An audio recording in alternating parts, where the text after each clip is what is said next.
The crunch of gravel under James's tires was the starting gun for my annual Christmas Eve ordeal. Another year, another mandatory family holiday at what used to be Grandma Evangeline's house. My name is Yasmin, and for 7 years I'd played the part of the quiet, accommodating daughter-in-law. This year, though, the script had a new ending, one only I knew about. James cut the engine. "Ready?" he asked, already sounding tired. I forced a smile. As I'll ever be. We hadn't even gotten our bags out of the trunk before Talia, my sister-in-law, burst out the front door, her voice preceding her like a herald of doom. "Finally! We thought you'd got lost. The kids are starving, and Albert's trying to figure out the new smart TV, which is, of course, beyond him." She didn't greet me, just gave a cursory nod in my direction before focusing on James. "Brother, dear, you need to help with the logs for the fire. Daddy's back is acting up."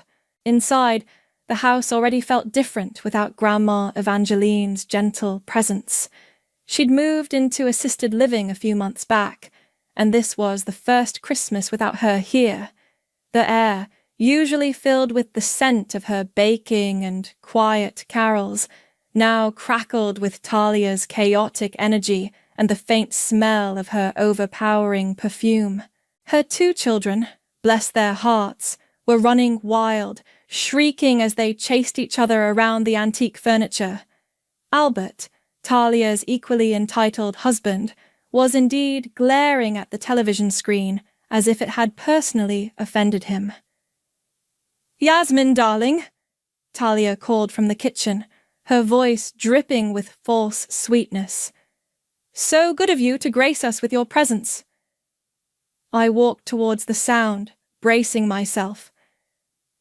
"Hello, Talia. Happy Christmas Eve." She waved a dismissive hand, already rummaging in a cupboard. Yes. Listen, about sleeping arrangements. James can have his old room, of course. Albert and I are in Grandma's master suite. It's just bigger, you know, and we need the space with our things." I nodded. "Of course." "And the kids will take the other guest room," she continued, pulling out a stack of plates. "It's got the twin beds, perfect for them." I waited. There was only one other tiny room, more of a large closet, that Grandma used for storage. Talia finally turned, a smirk playing on her lips. "So, that just leaves the little box room for you. Or, actually, you know what? You can take the guest room closet. My kids need the bed more. You don't mind, do you? You're so adaptable." There it was, the annual humiliation, delivered with her signature condescending smile. For years, I'd swallowed it. "Yasmin, you're so good at cleaning, why don't you tackle this?" After she'd let her kids destroy the living room. "Oh, Yasmin, that dress is brave," with a once-over that made me feel like something she'd scraped off her shoe. The way she'd talk over me, dismiss my opinions, and treat me like an unpaid servant. James, bless his conflict-avoidant heart, would just whisper, "Let it go, Yas. It's not worth the fight. Just keep the peace." But this time, something was different. As her words, "You can take the guest room closet," echoed in the suddenly too warm kitchen, I didn't feel the usual sting of shame or the familiar urge to shrink. Instead, a wave of icy calm washed over me. My vision sharpened. I saw Talia, truly saw her, in all her oblivious, petty tyranny. And I remembered Grandma Evangeline. Just a month ago, I'd sat in this very kitchen, not with Talia, but with Grandma. Her hand, frail but firm, had rested on mine. "This house, Yasmin," she'd said, her eyes clear and knowing. "It needs someone who loves it, not someone who just sees it as an asset. Someone who'll cherish the memories, not just count the square footage. Her gaze had flickered towards the hallway, where Talia had been loudly complaining on the phone about the ancient plumbing. "You've been a daughter to me, child, more than some of my own blood." The next day, at her lawyer's office, Mr. Stone had watched with a kind smile as Grandma Evangeline signed the deed, her signature a little shaky but resolute. "It's yours, Yasmin," she'd whispered, squeezing my hand. "My solicitor has all the paperwork. Do with it what you feel is right, and don't let them walk all over you anymore." "Yasmin, did you hear me?" Talia's sharp voice snapped me back. I blinked, feigning confusion. "Oh, sorry, Talia. The closet? Yes, of course. No problem at all. Whatever makes things easier for the children." I even managed a small, meek smile. She looked momentarily surprised by my quick acquiescence, then shrugged, already turning away. "Good. Glad that's settled. Now, can you start peeling potatoes? I've got a million other things to do." Later, banished to the glorified closet, as I'd mentally dubbed it, I squeezed past dusty boxes and old suitcases. It was cramped, smelled of mothballs, and the single bare bulb cast dim, depressing shadows. I sat on the edge of a lumpy cot that had clearly been an afterthought. Perfect. James poked his head in. "You okay in here? It's a bit small." "It's fine," I said, my voice carefully neutral. "Cozy."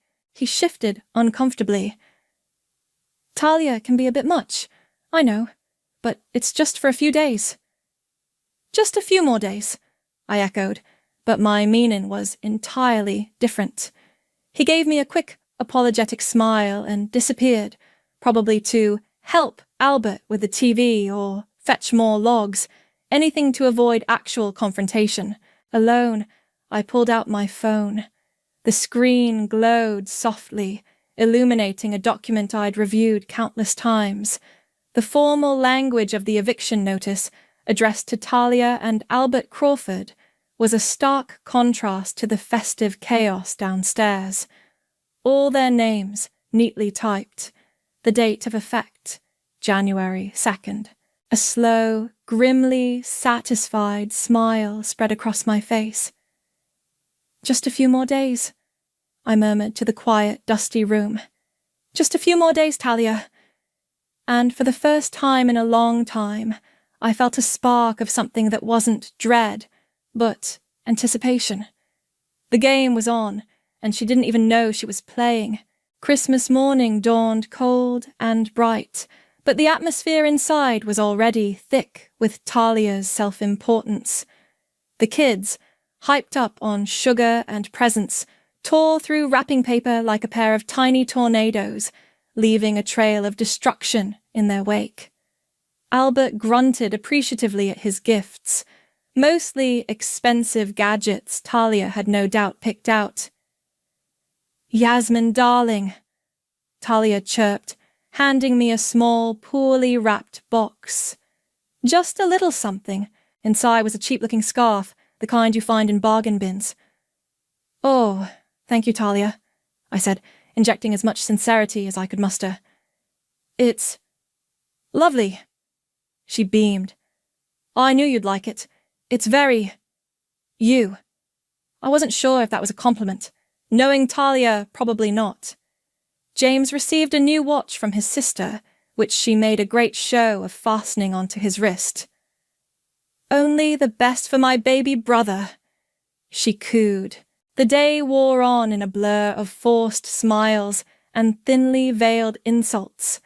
After a massive Christmas lunch, which I'd largely helped prepare while Talia supervised, she surveyed the mountain of dirty dishes.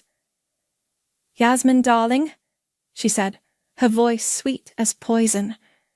"You're so good at dishes. Why don't you handle the post-dinner mountain? My nails are freshly done and you know how it is."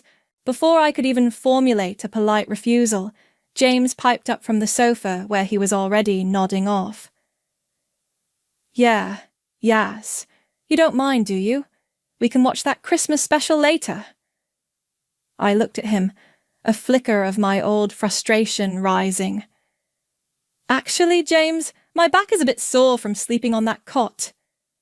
Talia scoffed. "Oh, don't be so dramatic. It's just a few plates." I bit back the retort I wanted to make, the one about her never lifting a finger, and turned to the sink.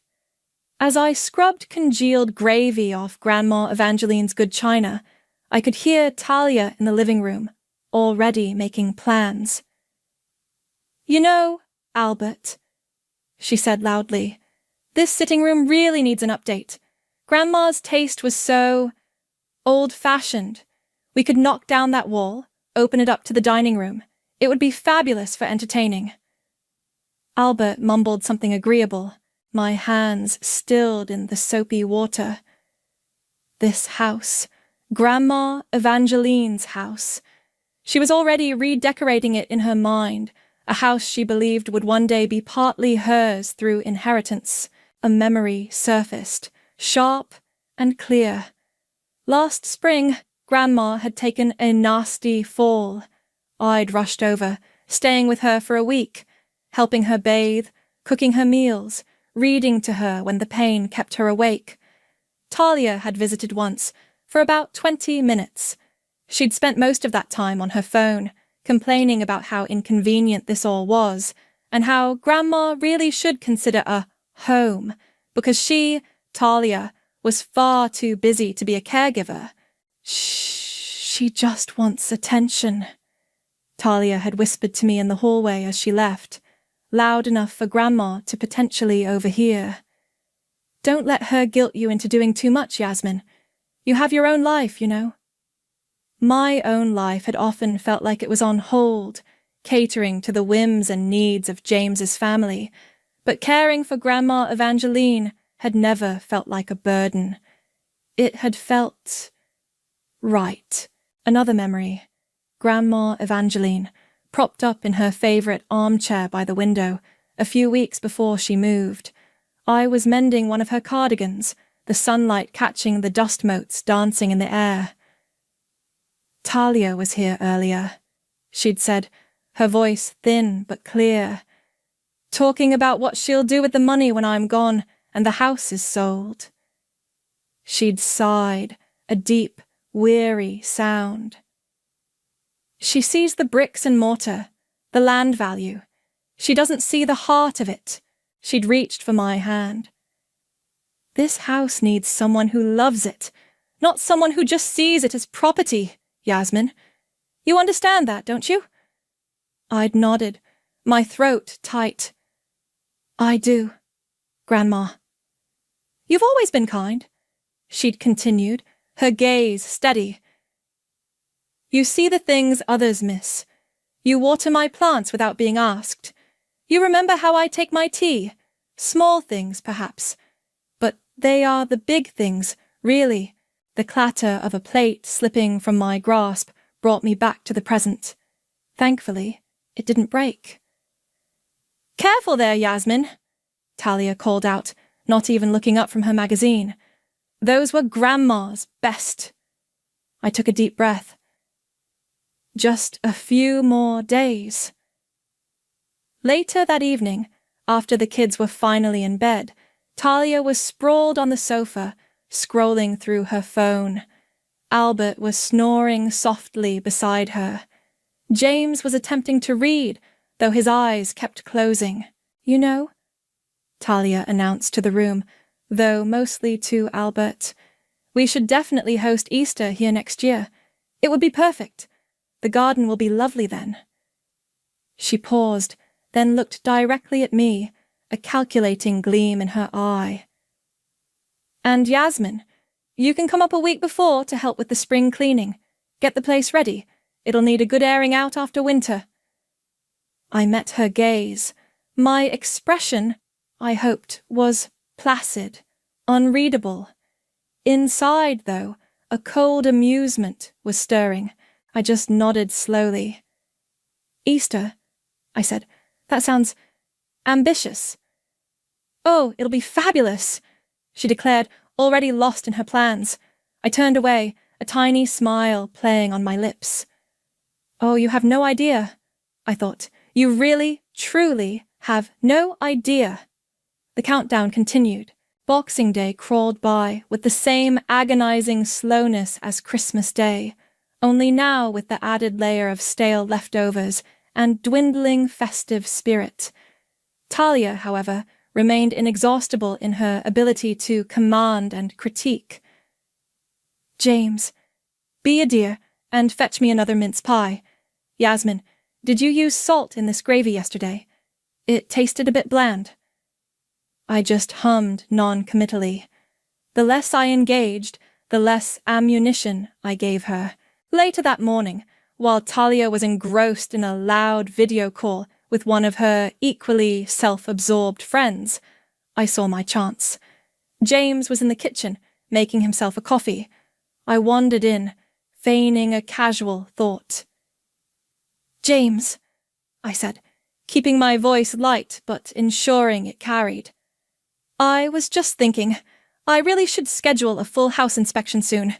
You know, for insurance purposes. With Grandma not here, it's probably a good idea to get everything properly assessed. James, bless his oblivious soul, just nodded. Oh, yeah, good idea, Yas. Sensible. From the living room, the chatter on Talia's call paused abruptly. I didn't need to look to know she was listening. A moment later, her voice, sharp and dismissive, cut through the air. An inspection? Don't be ridiculous, Yasmin. Grandma's house is perfect. What on earth are you trying to find fault with? I turned, offering her an innocent smile. Oh, nothing, Talia. Just standard procedure. Making sure everything's up to code, you know? She scoffed and went back to her call, but I saw the flicker of something. Annoyance? Suspicion? In her eyes. Good. Let her wonder. The afternoon brought a pre-arranged call. My phone buzzed with Mr. Stone's name. Excuse me, I said, rising from the uncomfortable armchair I'd claimed. I need to take this. I walked out into the garden, the winter air crisp against my cheeks. The signal was better out here anyway. Mr. Stone. Hello, I said, keeping my voice low but clear. Yes, everything is still on track for the second. Yes, the locksmith is confirmed. And the server? Excellent. Thank you for your efficiency. I kept the conversation brief, professional. As I turned to head back inside, I saw her, Talia, standing at the kitchen window, her arms crossed, watching me. The moment our eyes met, she quickly looked away, pretending to be engrossed in something on the counter. But I knew she'd seen me. I knew the gears in her mind would be whirring. My little performance, it seemed, had yielded results. Later that afternoon, I deliberately left my handbag on the sofa in the living room when I went upstairs, ostensibly to find a book. I took my time, lingering on the landing, listening. Sure enough, after a minute or two, I heard the faint rustle of movement from downstairs. I crept silently to the top of the stairs, peering through the banisters. There she was, Talia, crouched by the sofa, her hand hovering over my bag. She glanced around furtively before her fingers dipped inside. My heart hammered a little, not with fear, but with a strange sort of satisfaction. Hook, line, and sinker. She didn't have long to snoop. I cleared my throat loudly from the top of the stairs. Looking for something, Talia? She jumped, snatching her hand back as if burned. A flush crept up her neck. Oh, Yasmin, I thought I saw a spider near your bag. Just checking. A spider, I said, descending the stairs slowly. How brave of you. I didn't take you for an arachnid enthusiast. Her eyes narrowed. The embarrassment was quickly being replaced by her usual belligerence. Don't be smart with me. The rest of the evening was thick with unspoken tension. Talia kept shooting me suspicious glances. James, picking up on the vibe, looked increasingly uneasy. He tried to draw me into a conversation about holiday movies, but I kept my answers short. I wanted her to stew. I wanted her to imagine all sorts of scenarios, none of which, I was fairly certain, would come close to the truth. Finally, as I was heading to my glorified closet for the night, Talia cornered me in the hallway. Her voice was low, accusatory. "What are you hiding, Yasmin?" she hissed, her eyes like chips of ice. "I saw you in the garden, whispering on the phone, and that talk about inspections. Are you in some kind of trouble? Financial trouble? Don't think you can drag James into your mess. Whatever it is." I stopped, turning to face her fully. This was it, the first real crack in her composure, the first sign that my little seeds of doubt were taking root. I could have been meek. I could have been dismissive. But Grandma Evangeline's words echoed in my mind. Don't let them walk all over you anymore. A cool, unfamiliar confidence settled over me. I looked her straight in the eye. "Oh, Talia," I said, my voice calm, almost gentle, a stark contrast to her barely suppressed fury. "The only mess I see is the one you make every time you open your mouth." Her jaw dropped. For a moment she was utterly speechless, her face a mask of disbelief. Before she could recover, I turned and walked towards my room, leaving her standing there, sputtering in the dimly lit hallway. The door to the closet clicked shut behind me. I leaned against it, a small, almost giddy laugh escaping my lips. Oh, this was going to be even more satisfying than I'd imagined. My little jab about Talia's verbal messes had, predictably, sent her into a tailspin, but, hilariously, not the one I was actually engineering. The next morning she was a woman possessed, not with anger towards me directly, but with a fervent need to protect her brother from his clearly unhinged wife. "James, darling," she began at breakfast, her voice laced with manufactured concern as she buttered her toast with aggressive strokes. "I'm worried about Yasmin. Truly worried."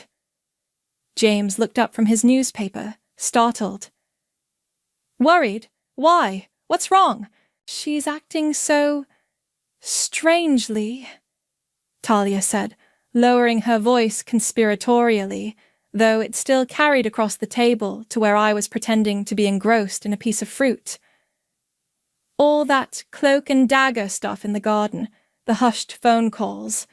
And she was so rude to me last night, James, completely uncalled for." I kept my expression neutral, slowly chewing my apple. Let her dig her own grave. "And this talk of house inspections," Talia continued, warming to her theme. "It's almost like she's looking for problems, trying to find something to, I don't know, leverage? Her new theory, it seemed, was that I was either in deep financial trouble and trying to find a way to sue the estate, or, even better from her perspective, I was planning to divorce James and was trying to gather evidence of something. What? I wasn't sure. Perhaps that the house was structurally unsound, and therefore James owed me a bigger settlement. Her logic was as convoluted as her personality. The best part was, she was now focusing all her formidable snooping energy in completely the wrong direction. She started asking me pointed questions, disguised as casual conversation. "So, Yasmin," she'd say, cornering me while I was trying to read. "How's work going? Still enjoying whatever it is you do?" She always made my perfectly respectable office job sound like something illicit. "It's fine, Talia," I'd reply, not looking up. "Busy, as usual." "Busy with what, exactly?" she'd press. "Anything new happening? Any big projects?" Just the usual end-of-year reports, I'd say, deliberately vague. I even accidentally left our fake printout from a debt consolidation website peeking out of my laptop bag one afternoon. I saw her eyes linger on it when she thought I wasn't looking. Her campaign to warn James intensified. I'd overhear snippets of their conversations. James, you need to be careful. She's not herself. I think she might be hiding something serious. Are her parents okay? Maybe there's some family trouble she's not telling us about? This one was rich, considering how little Talia cared about anyone outside her immediate orbit. You should check your joint accounts, James, just to be safe. To his credit, James initially brushed off her concerns. Talia, she's just stressed. It's the holidays. But Talia was persistent, a dog with a bone, and James, with his inherent desire to avoid conflict and believe the best of his sister, or perhaps the worst of me, after years of her subtle poisoning, started to waver. The atmosphere grew thick with his unease. He started watching me more closely, his brow furrowed. Are you sure everything's okay, Yas? He asked one evening, as I was meticulously shredding some old, unimportant bank statements, mostly for show, knowing Talia's eagle eyes were probably on me. I'd made sure to let her see me looking stressed while doing it. Everything's fine, James, I said, perhaps a little too brightly. The misdirection was working beautifully. Talia was so convinced I was on the verge of a personal meltdown or some grand financial con that the idea of me having any power or claim over the house itself never even crossed her radar. She saw me as a problem to be managed, a potential threat to James's assets, not as someone who could actually upend her entire world. The climax of Talia's misguided investigation came late one night. I was in the kitchen, making myself a cup of tea, when James walked in, looking grave. Yasmin, can we talk? Of course, I said, bracing myself. He leaned against the counter, his arms crossed. Talia said she saw you shredding bank statements earlier, a lot of them, and she mentioned you seemed agitated. I met his gaze, keeping my expression carefully composed. Is everything all right, Yasmin? He pressed, his voice tight with worry. With us? With your finances? Are you okay? You can tell me if something's wrong. You know that, right? I looked at him, at his worried face, his eyes clouded with the doubts Talia had so expertly planted. A part of me, the old Yasmin, felt a pang of guilt. But the new Yasmin, the one who had a notarized deed in her possession and a locksmith on standby, felt a surge of cold resolve. I took a slow sip of my tea. Everything, I said, a cool glint in my eyes, is about to be much, much better, James. I paused, letting the words hang in the air. For me, at least. His frown deepened. What's that supposed to mean? I just smiled, a small, enigmatic smile. You'll see. He looked thoroughly unsettled, and for the first time, I saw a flicker of fear in his eyes that wasn't just about my supposed financial woes. It was a fear of the unknown, of the woman he thought he knew, who was suddenly acting like a stranger. Good. He needed to be unsettled. He needed to understand that the ground beneath all their feet was about to shift, dramatically. The days leading up to New Year's Eve felt like walking a tightrope. The air in Grandma Evangeline's house was so thick with tension you could practically taste it.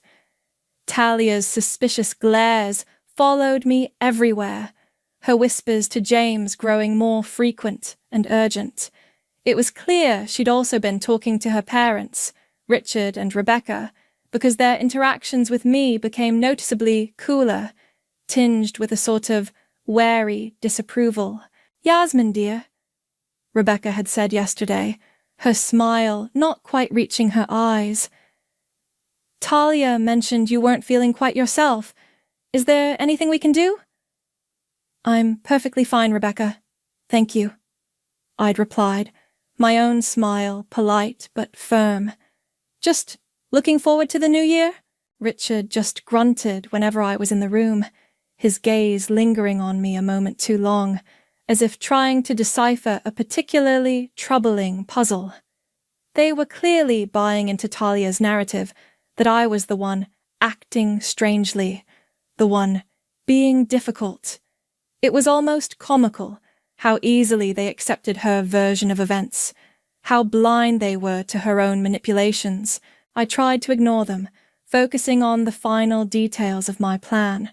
I exchanged discreet texts with Mr. Stone, confirming the locksmith's arrival time on January 2nd, 9 a.m. sharp. The process server would arrive simultaneously. I pictured their faces, Talia's especially.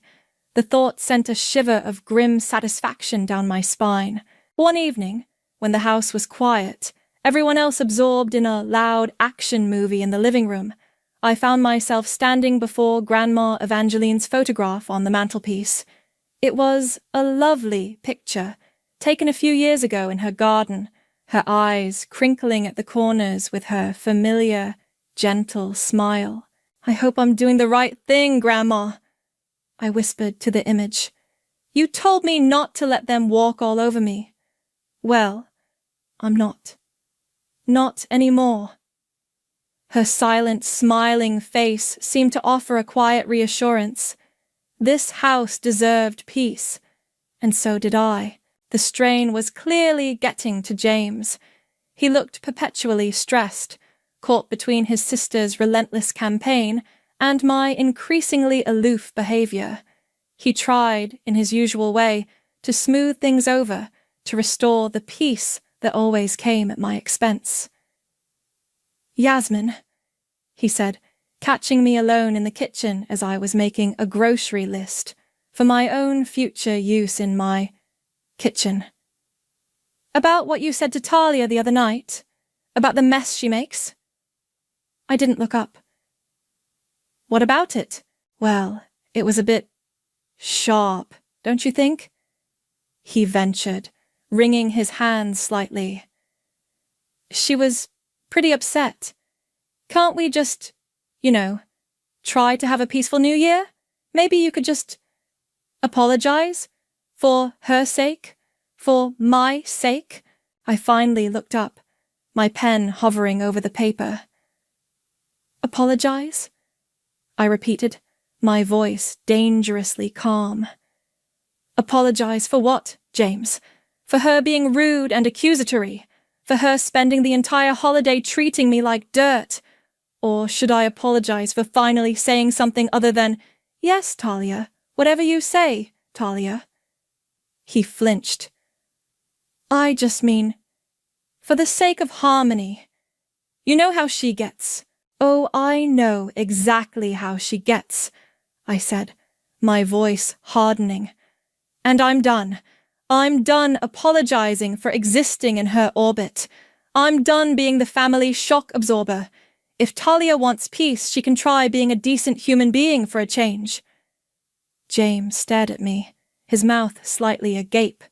This was a Yasmin he didn't recognize, and frankly, it was a Yasmin I was only just getting to know myself.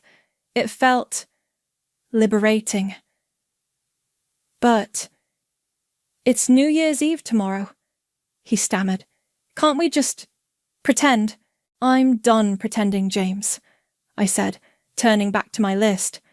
"Some things aren't worth pretending about anymore." He walked away, looking defeated and more confused than ever. The chasm between us was widening, and I knew the events of January the 2nd would either bridge it or shatter it completely. Later that night, as I was heading to my cot in the closet, I passed the living room.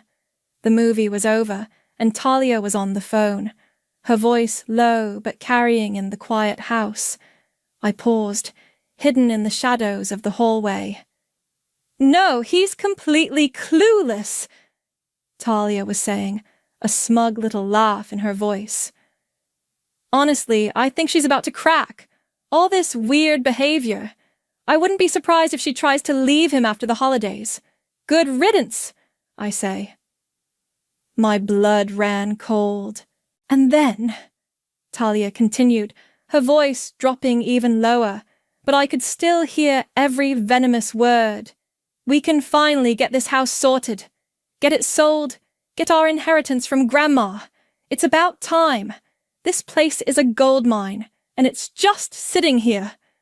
I stood frozen, my fists clenching so hard my nails dug into my palms. Her greed, her utter disrespect for Grandma Evangeline's memory, for the home Grandma had loved. It was breathtaking. Any lingering doubt, any tiny speck of hesitation I might have harbored about the severity of my plan, vanished in that instant. It wasn't just about years of petty slights anymore. It was about justice for Grandma. It was about protecting her legacy from vultures like Talia. My decision, already firm, solidified into unshakable resolve. January the 2nd couldn't come soon enough. New Year's Eve, the final day of the charade.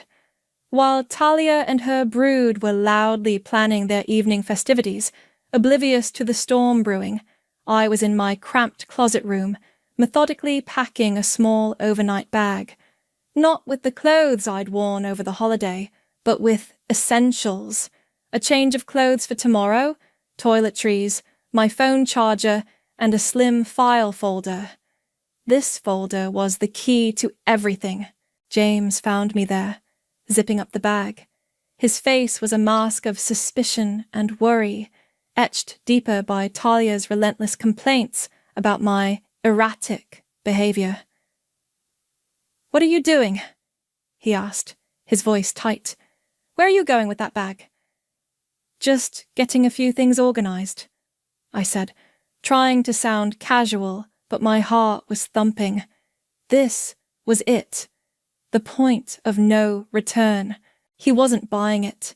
His eyes, narrowed and searching, scanned the room, then landed on the bag. He stepped closer. "Organizing for what, Yasmin? You've been acting strange all week. Talia's right. Something's going on with you." "Something is definitely going on," I agreed, my voice quiet but firm. He reached for the bag. "What's in her?" Before I could stop him, his fingers brushed against the edge of the file folder, peeking out. He pulled it free. His eyes scanned the top document, a crisp, official-looking paper. I saw the exact moment he registered the words. "Deed of gift." And then, in bold letters, my name, Yasmin, followed by Grandma Evangeline's. He looked up at me, his face draining of color. What is this?" he whispered, his hand trembling slightly as he held the paper. "It's exactly what it looks like, James," I said, my voice surprisingly steady. "Grandma Evangeline signed her house over to me. Legally, it's mine." He stared at the deed, then back at me, his expression shifting from confusion to disbelief, then to a dawning horror. No, this can't be right. There must be some mistake." "There's no mistake," I said. "It was her decision. Mr. Stone, her lawyer, handled everything. It's all perfectly legal and binding." He sank onto the edge of the cot, the deed clutched in his hand. But why? Why would she? Why you? Perhaps because I was the only one who genuinely cared for her, James, I said, the years of suppressed resentment finally bubbling to the surface. The only one who didn't see her or this house as a means to an end. While Talia was measuring rooms for her imaginary renovations and complaining about Grandma's old-fashioned taste, I was here, holding her hand, listening to her stories, respecting her, A massive argument erupted right there in that tiny, dusty room. His initial shock gave way to anger, then to a desperate sort of pleading. "You can't do this, Yasmin!" he exclaimed, his voice rising. "This is my family's home, my sister. This will destroy her." "Your sister," I countered, my own voice gaining strength, "has been destroying me piece by piece for 7 years, James. And you stood by and let her. You told me to keep the peace, to not make waves. Well, the peace was always at my expense, and now the wave is here. But to kick them out? Her children! It's cruel, Yasmin. It's vindictive. Is it more cruel than being relegated to a closet in what is now my own house?" I shot back. "Is it more vindictive than years of condescension, humiliation, and being treated like an unpaid servant? Grandma knew what she was doing. She knew Talia. She knew Albert. She knew they felt entitled to this place, and she made sure they wouldn't get it." He ran his hands through his hair, his face pale and distraught. "We need to talk to Talia, to Dad and Mom. We need to figure something out. There has to be another way." "There is no other way," I stated calmly. "I've already figured it out. On January the 2nd, I'm changing the locks. Talia and her family will be served with an eviction notice. They'll have a legally stipulated amount of time to remove their belongings." He stared at me, aghast. "You're serious? You're actually going to throw my sister out onto the street?" "They have a home, James. A perfectly good one, from what I hear Talia boast about. They just won't be squatting in mine anymore." He pleaded. He reasoned. He even tried to threaten, talking about lawyers and contesting the deed. But I held firm, showing him copies of Grandma's notarized signature, the witness statements. I laid out every slight, every insult, every moment of his passive negligence that had led to this. Finally, exhausted, and seeing my unshakable resolve, he looked at me, his eyes filled with a terrible conflict. "If you go through with this, Yasmin," he said, his voice hoarse with emotion, "I don't know if we can go through with this. You have to choose, them or this revenge." I looked at him, my heart aching for the man I had married, the man I had once loved without reservation, but also resolute in the path I had chosen. The path Grandma had paved for me. "I already have, James," I said softly, but with an iron will I didn't know I possessed until now. "I choose peace. I choose respect. I choose me." I paused, holding his gaze. "The question is, who will you choose?" The silence in the room was deafening, broken only by the distant, oblivious laughter from downstairs as the New Year's Eve celebrations began without us. His choice hung heavy in the air, a precipice upon which our entire future teetered. January 2nd, D-Day. Or should I say, E-Day. Eviction Day. I woke before dawn, the house still cocooned in the silence of a holiday morning. James was gone. Not from the house, I didn't think, but from the lumpy cot in my closet room. After our explosive argument on New Year's Eve, he'd retreated, his face a battleground of conflicting emotions. He hadn't said where he'd slept, or what he'd decided. His silence was a heavy weight, but my course was set. At 8:45 a.m., I was showered, dressed in neat, unassuming clothes, and waiting by the front window, sipping a cup of tea. My overnight bag, containing the crucial documents, sat at my feet.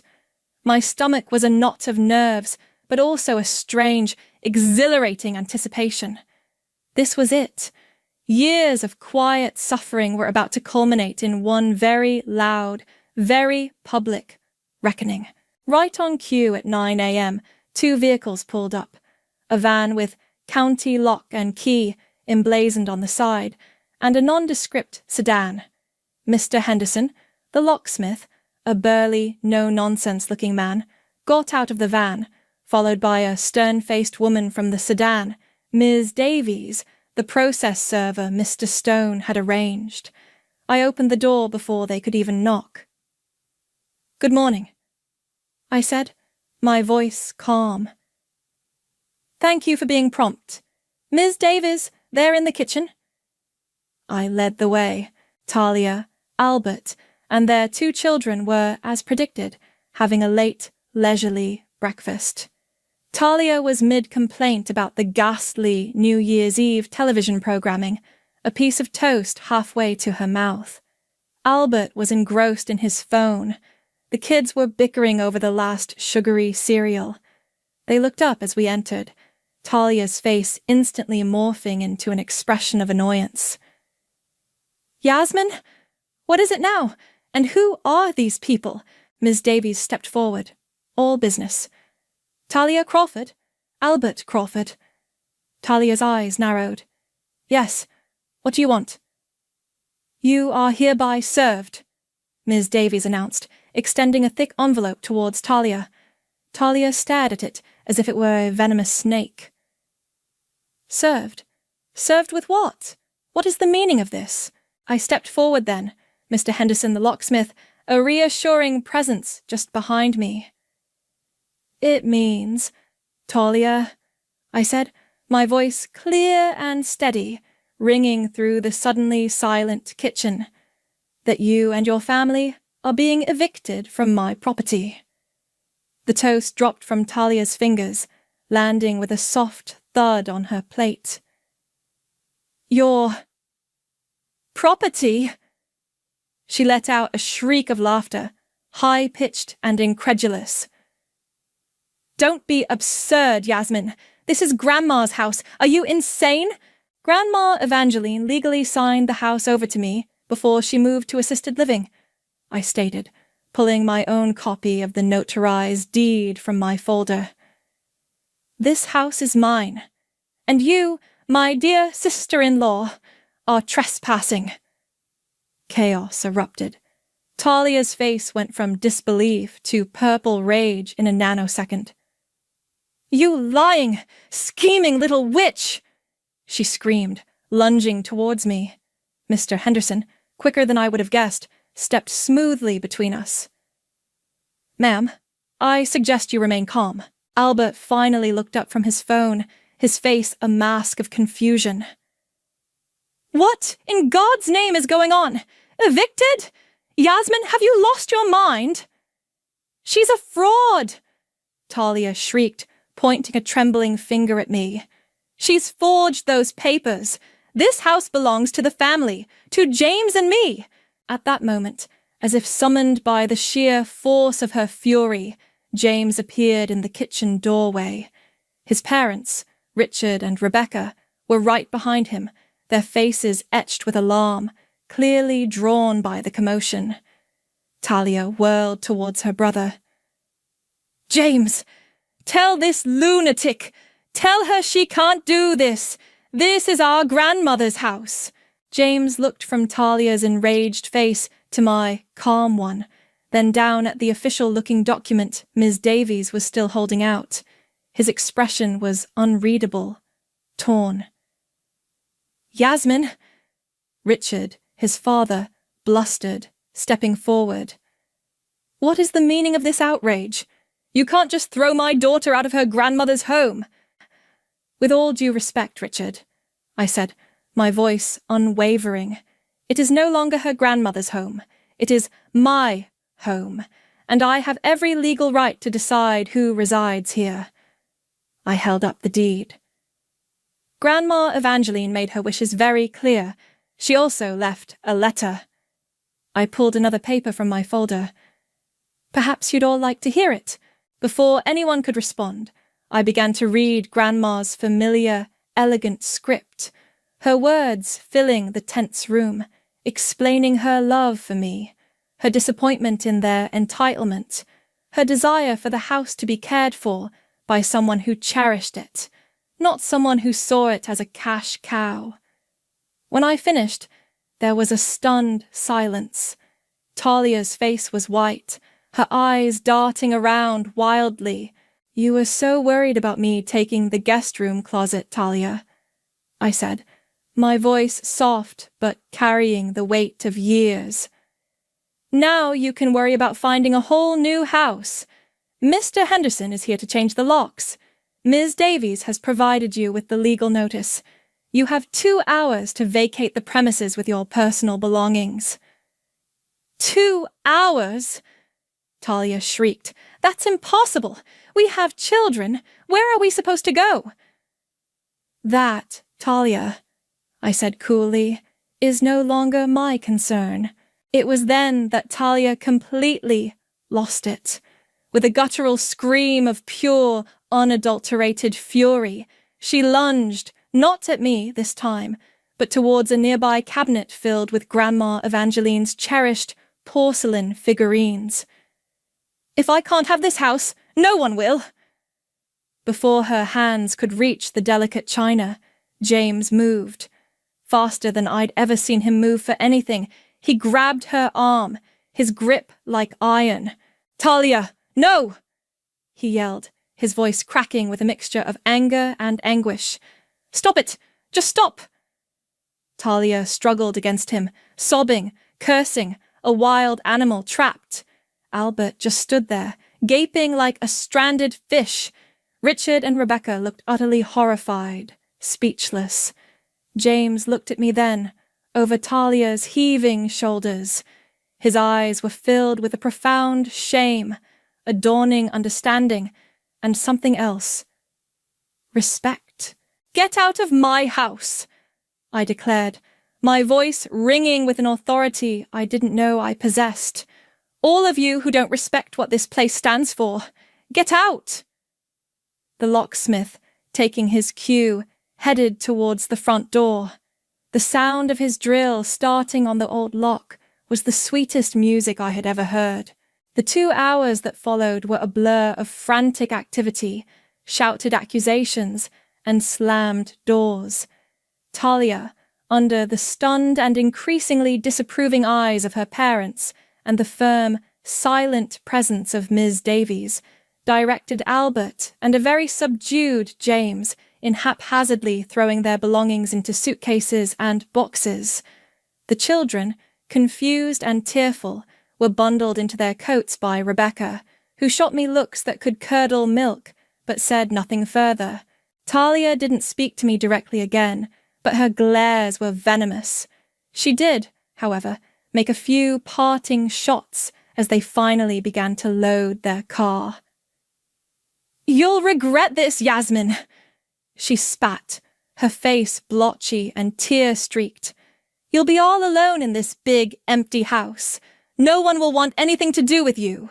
Albert, looking utterly defeated, just muttered something about lawyers, but there was no conviction in his voice. He knew. They all knew. Grandma Evangeline had been meticulous. Richard and Rebecca were the last to leave. Rebecca paused at the doorway, her expression a mixture of anger and a strange, reluctant sorrow. "Evangeline? She truly did this?" "She did," I confirmed quietly. "Her letter explained everything." Richard just shook his head, looking older and more tired than I'd ever seen him. I don't understand any of this." He looked at James, who was standing awkwardly by the door, not quite in, not quite out. "Are you coming, son?" James looked at his father, then at me. The silence stretched. This was his moment, his choice. "No, Dad," James said, his voice quiet but firm. "I'm staying, with my wife." Talia, overhearing from the driveway, let out a howl of outrage, but James didn't even flinch. Richard and Rebecca exchanged a look, then, without another word, turned and walked to their car. The sound of their engine fading down the drive was replaced by an almost deafening silence. The house, which had been a cacophony of chaos for days, for years, was suddenly, profoundly still. Mr. Henderson, the locksmith, gave a final, satisfying click as he tested the new deadbolt on the front door. "All secure, ma'am," he said, handing me a set of shiny new keys. "Anything else?" "No, thank you, Mr. Henderson. You've been wonderful," I said, pressing a generous tip into his hand. Ms. Davies had already departed, her job efficiently done. James and I stood in the hallway, the ghosts of the morning's drama still clinging to the air. "So," he said, breaking the silence, his voice uncertain. "That was something." "It was," I agreed. He looked around, at the scuff marks on the floor where suitcases had been dragged, at a discarded toy one of Talia's kids had left behind. "She won't forgive this, you know. None of them will." "I know," I said. "And honestly, James, I don't care. Forgiveness is a two-way street. They never offered it to me for years of mistreatment." He nodded slowly. "You were right about a lot of things. About Talia. About me just letting it happen." He looked at me, his eyes filled with a shame that was raw and real. "I'm sorry, Yasmin. Truly sorry for not standing up for you, for not being the husband you deserved." It wasn't a magic fix. Years of hurt didn't just evaporate, but it was a start. A real start. "Thank you for saying that, James," I said, "and thank you for staying." He managed a small, tentative smile. "This is your house, and you're my wife. Where else would I be?" Later that day, after we'd cleared away the last remnants of Talia's hasty departure, and James had made a surprisingly good pot of coffee, my phone started buzzing. Predictably, it was a barrage of texts and missed calls from various extended family members. Some were condemning, echoing Talia's outrage. Others, surprisingly, were more curious, a few even tentatively supportive, asking for my side of the story. I ignored most of them. I did, however, pick up when a cousin I'd always liked, Sarah, called. "Yasmin?" she said, her voice hesitant. I heard what happened. Are you okay?" "I'm more than okay, Sarah," I said, a genuine smile spreading across my face. "I'm finally home." We talked for a while. It turned out many in the wider family had seen Talia's entitlement for years, but had been too cowed to say anything. There was a quiet undercurrent of, "Good for you," in Sarah's tone. As evening drew in, James and I sat in the living room. He was quiet, contemplative. I walked over to the answering machine, Grandma's old one, but it still worked, and pressed record. "Hello?" My voice, clear and firm, filled the quiet space. "You've reached the residence of Yasmin. Please leave a message." No more Watts residence. Just Yasmin.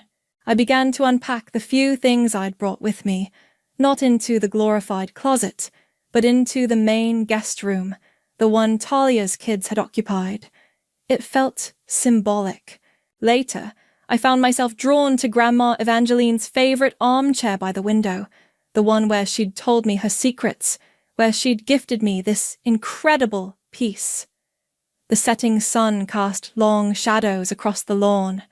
The house was quiet, truly quiet, for the first time since I'd arrived for Christmas.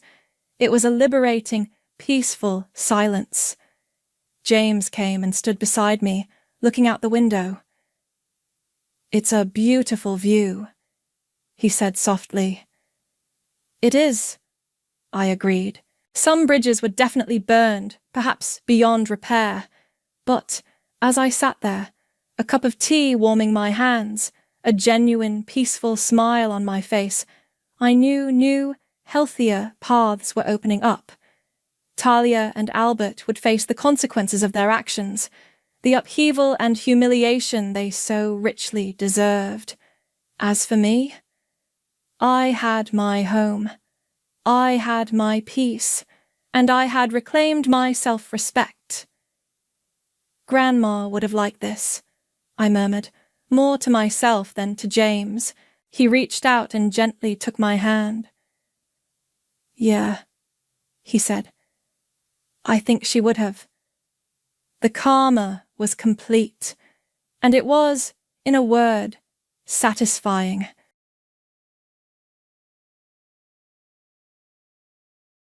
The last photo I have of my father and me together sits on my desk at Martinez Construction.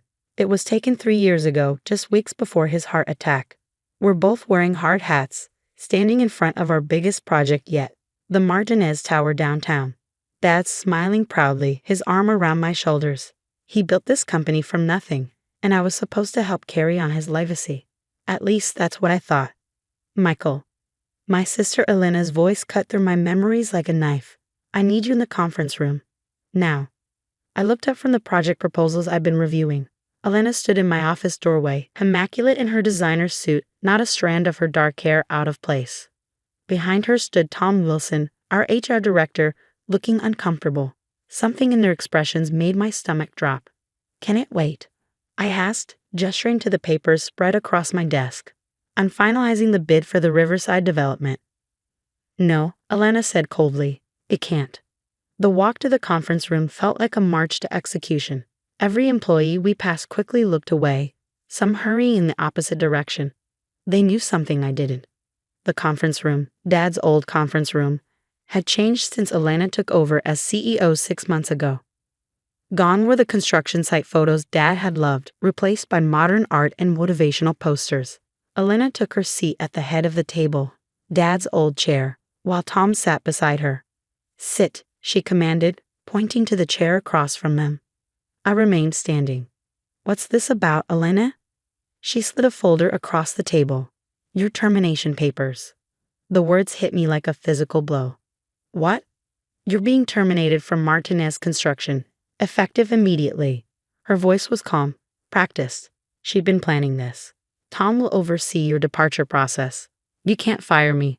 I'm part owner. Actually, she cut in, you're not. Dad left controlling interest to me, remember? You're just an employee who's been undermining my authority since day one. I stared at my sister, the stranger wearing Prada and ice. Where was the Elena who used to help me build sandcastles? Who cried when I went off to college? Who hugged me at Dad's funeral? Undermining your authority? I repeated. By what? Doing my job. Managing projects like Dad taught me. By going behind my back to the board. She slammed her hand on the table. Did you think I wouldn't find out about your little presentation? Trying to convince them my modernization plans are too aggressive.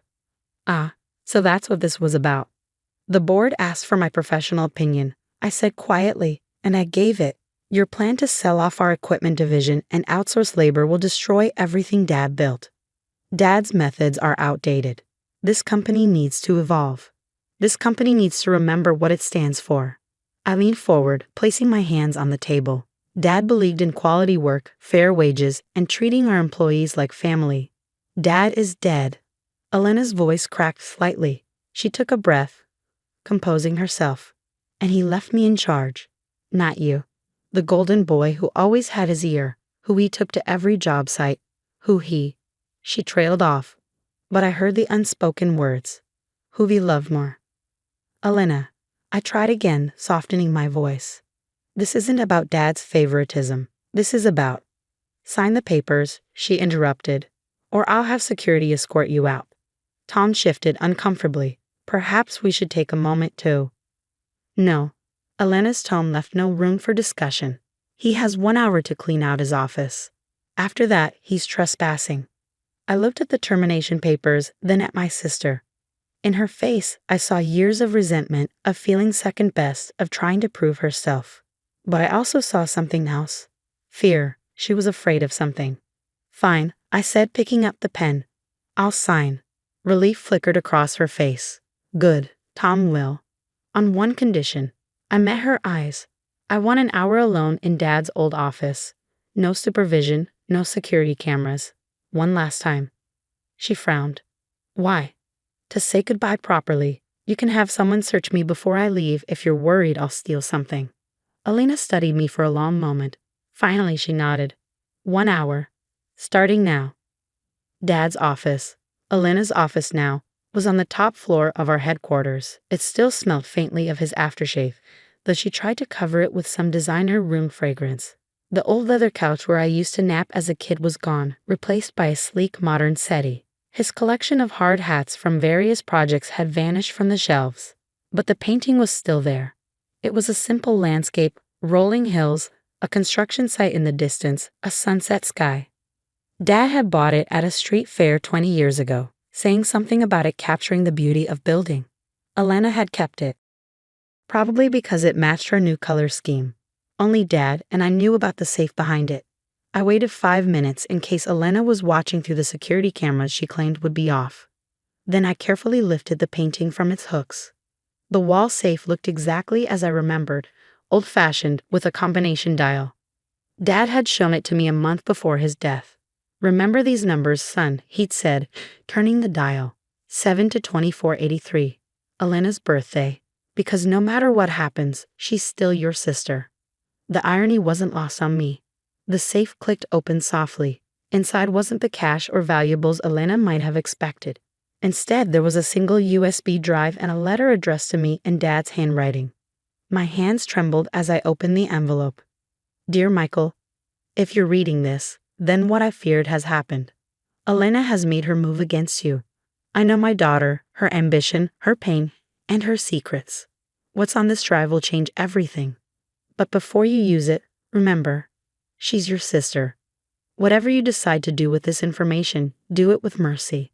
I'm sorry I'm not there to fix this myself. Know that I'm proud of you, son. Not just for what you build, but for who you are. Love, Dad. I plugged the USB drive into Elena's computer, my heart pounding. As files began loading on the screen, my breath caught. Emails, bank transfers, secret meetings. Oh, Elena, I whispered. What have you done? I spent the next 40 minutes reading, copying, documenting. When security arrived to escort me out, I was ready. The USB drive was secure in my pocket, its contents backed up to my private cloud. Elena watched from her office doorway as I carried my box of belongings to the elevator. I hope you understand, she called out. It's just business. I stepped into the elevator, turned to face her. See you Monday, sis. Her perfectly maintained eyebrows drew together. What? Oh, didn't I mention? I smiled slightly as the doors began to close. I'm having breakfast with the board of directors on Monday. I think you'll find my presentation very interesting. The last thing I saw was Elena's face draining of color as she finally realized I'd found the safe. Dad's last gift to me wasn't the USB drive or even the evidence it contained. It was a choice between revenge and redemption, between destroying my sister and saving her from herself. As I drove home that evening, watching the sunset paint the sky the same colors as Dad's old painting, I thought about his words. Do it with mercy. Monday would change everything. The question was, how would I use that change? Part 2. Legacy of Truth. I spent the weekend in my home office, poring over the contents of Dad's USB drive. With each file, each email, each hidden document, the picture became clearer and darker. Elena hadn't just been planning to modernize Martinez construction. She'd been systematically dismantling everything our father had built, piece by piece. The equipment division she wanted to sell off. She'd already signed a preliminary agreement with Global Tech Industries at a fraction of its worth. The outsourcing plan, a scheme to fire our longtime employees and replace them with cheaper labor through a company she secretly owned. But that wasn't the worst of it. Jesus, Elena, I muttered, staring at my screen late Sunday night. What were you thinking? There in black and white were emails proving she'd been artificially inflating project costs, pocketing the difference through a network of shell companies. She'd been stealing from our own company, from our father's legacy, for months before his death. My phone buzzed, Elena's third attempt to call me that day. I let it go to voicemail. Instead, I opened the last file on the drive, a video. Dad's face filled my screen, recorded in his office just weeks before his death. Michael, he began, looking tired but resolute. If you're watching this, then you've discovered what Elena's been doing. I found out about the embezzlement 2 months ago. When I confronted her, he paused, rubbing his face. She blamed me, said I'd always favored you, always made her feel second best. That she had to prove herself. Son, maybe she was right. Maybe I did favor you, not because I loved her less, but because you reminded me so much of myself at your age. Tears stung my eyes as I watched my father's confession. I planned to handle this quietly, get her help, find a way to make it right. But if you're seeing this, I didn't get the chance. The choice of what to do now falls to you. The video ended. I sat back, memories flooding in. Elena at 5 following me around construction sites with her toy hard hat. At 12, winning the math competition she'd studied months for. At 18, choosing business school instead of engineering, trying to forge her own path. My sister. My responsibility now. Monday morning arrived clear and cold. I parked my truck in the Martinez construction lot one last time, noting Elena's Porsche already in its reserved spot. She'd been here early, probably trying to figure out what I found, what I planned to do. The board meeting was scheduled for 9 a.m. I arrived at 8:30, finding Elena pacing outside the conference room. Michael, she called out, her composure cracking slightly. We need to talk. Yes, I agreed. We do. Her office still smelled of Dad's aftershave and her designer fragrance, an odd combination that seemed to fit the moment. She closed the door behind us. Whatever you think you found, she began, whatever you're planning to tell the board. Sit down, Elena. To my surprise, she did. For a moment, I saw past the power suit and perfect makeup to the little girl who used to build sandcastles with me. I connected my laptop to her office TV, started playing the files. Emails appeared. Bank statements. The video of Dad. Elena's face went from pale to ashen as she watched our father's last message. When it ended, she sat in silence for a long moment. I never meant, she whispered finally. It started small. Just a little extra padding on the bids. Then the shell companies seemed so easy. Nobody was getting hurt. Nobody getting hurt. I pulled up the employee list she'd marked for termination. These people have families, Elena. Mortgages. Kids in college. Dad treated them like family because they are family. You don't understand. She stood up, anger and fear warring in her voice. Do you know what it's like living in your shadow? Perfect Michael, Dad's chosen one. I had to prove I could do more, be more. By stealing, by destroying what he built, by making it better, more efficient, more profitable, more soulless, I cut in. This company isn't just about profits, Elena. It's about building things that last. It's about trust. She sank back into her chair. So that's it? You'll show this to the board, have me arrested, take everything. I looked at my watch, 8:55 a.m. The board would be gathering now. No, I said quietly. Her head snapped up. What? I pulled out a thick folder, not the evidence from the USB drive, but something else I'd spent the weekend preparing. This is a new company structure, I explained, sliding it across the desk. You and I as equal partners. A new board of directors that includes some of our longest-serving employees, profit sharing for the workers, and a mandatory ethics oversight committee. She stared at the folder. I don't understand. It's called mercy, Elena. Dad's last lesson to both of us. I leaned forward. You'll step down as CEO, take a position as Chief Strategy Officer instead. I'll handle operations. Together, we'll build something better than either of us could alone. And if I refuse? I gestured to my laptop where Dad's video was frozen on his tired face. Then I'll show the board everything. But I don't think you will refuse, because despite everything, you're still a builder at heart. And builders don't destroy, they create. Tears slipped down her cheeks, smearing her perfect makeup. I never wanted to hurt anyone. I just wanted to prove yourself. I know. I stood up, walked around the desk, and did something I hadn't done in years. I hugged my sister. So prove yourself now. Help me make this right. She clung to me for a moment, then straightened up, wiping her eyes. The board's waiting. Yes, they are, ready to build something new. The board meeting that morning wasn't what anyone expected. Instead of exposures and accusations, they heard our joint vision for Martinez Construction's future. Elena, her voice steady despite her red eyes, presented the new ethics policies she would oversee. I outlined our plans for sustainable growth that maintained our father's values. One by one, the board members nodded their approval. They'd known our father, understood what he built went beyond balance sheets and profit margins. Afterward, as employees gathered for the announcement of the new structure, I caught Elena looking at Dad's old painting. I wanted to take it down, she admitted. It reminded me too much of him. A feeling like I was never enough. I touched the frame gently. Maybe we keep it up. As a reminder. Of what? That the most important things are often hidden from view. Like safes behind paintings, or love behind high expectations. She managed a small smile. When did you get so wise? I had a good teacher. 2 of them, actually. Over the next year, Martinez Construction transformed. Not into the soulless corporation Elena had envisioned or the unchanged monument to the past I'd wanted to preserve, but something new, something better.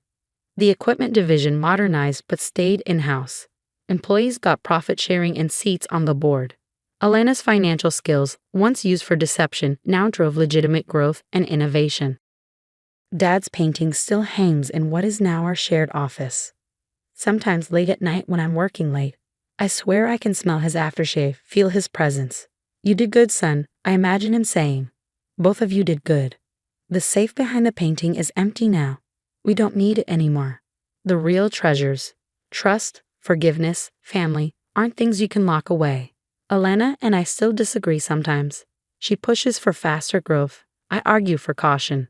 But now we talk, really talk, about the fears and hurts behind our positions. We're learning to be siblings again, partners in preserving and growing our father's legacy. Last week, we broke ground on a new project, affordable housing for veterans. Elena's idea, backed by my construction expertise. As we stood there in our hard hats, I caught her smiling at the workers, greeting them by name, asking about their families. What? She demanded, catching my grin. Nothing, I said. Just thinking Dad would be proud. She was quiet for a moment, watching the sunrise paint the sky the same colors as his old painting. Of both of us, she said finally. Yeah, I agreed. Of both of us. The last photo I have of my father still sits on my desk, but next to it now is a new one. Elena and me at the Veterans Housing groundbreaking, both in hard hats, both smiling. Building something new. Together.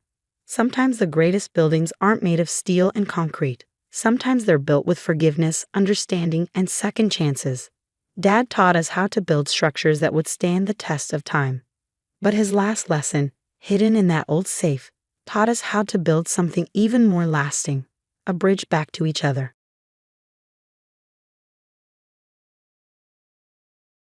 The Ocean Tech Foundation's glass-walled conference room had never felt so suffocating as it did that Wednesday morning, watching security pack up 3 years of research into cardboard boxes. My revolutionary ocean cleanup system dismissed as impractical and delusional by people who'd never even seen it in action. Dr. Chen, Marcus Thompson, the foundation's director, said with practiced disappointment, "Let's be realistic. Your bioengineering approach is simply too experimental. The board needs proven solutions, not science fiction." I carefully wrapped the model of my cleanup system, a network of engineered microorganisms designed to break down plastic waste without harming marine life. The prototype that had already shown remarkable results in controlled testing.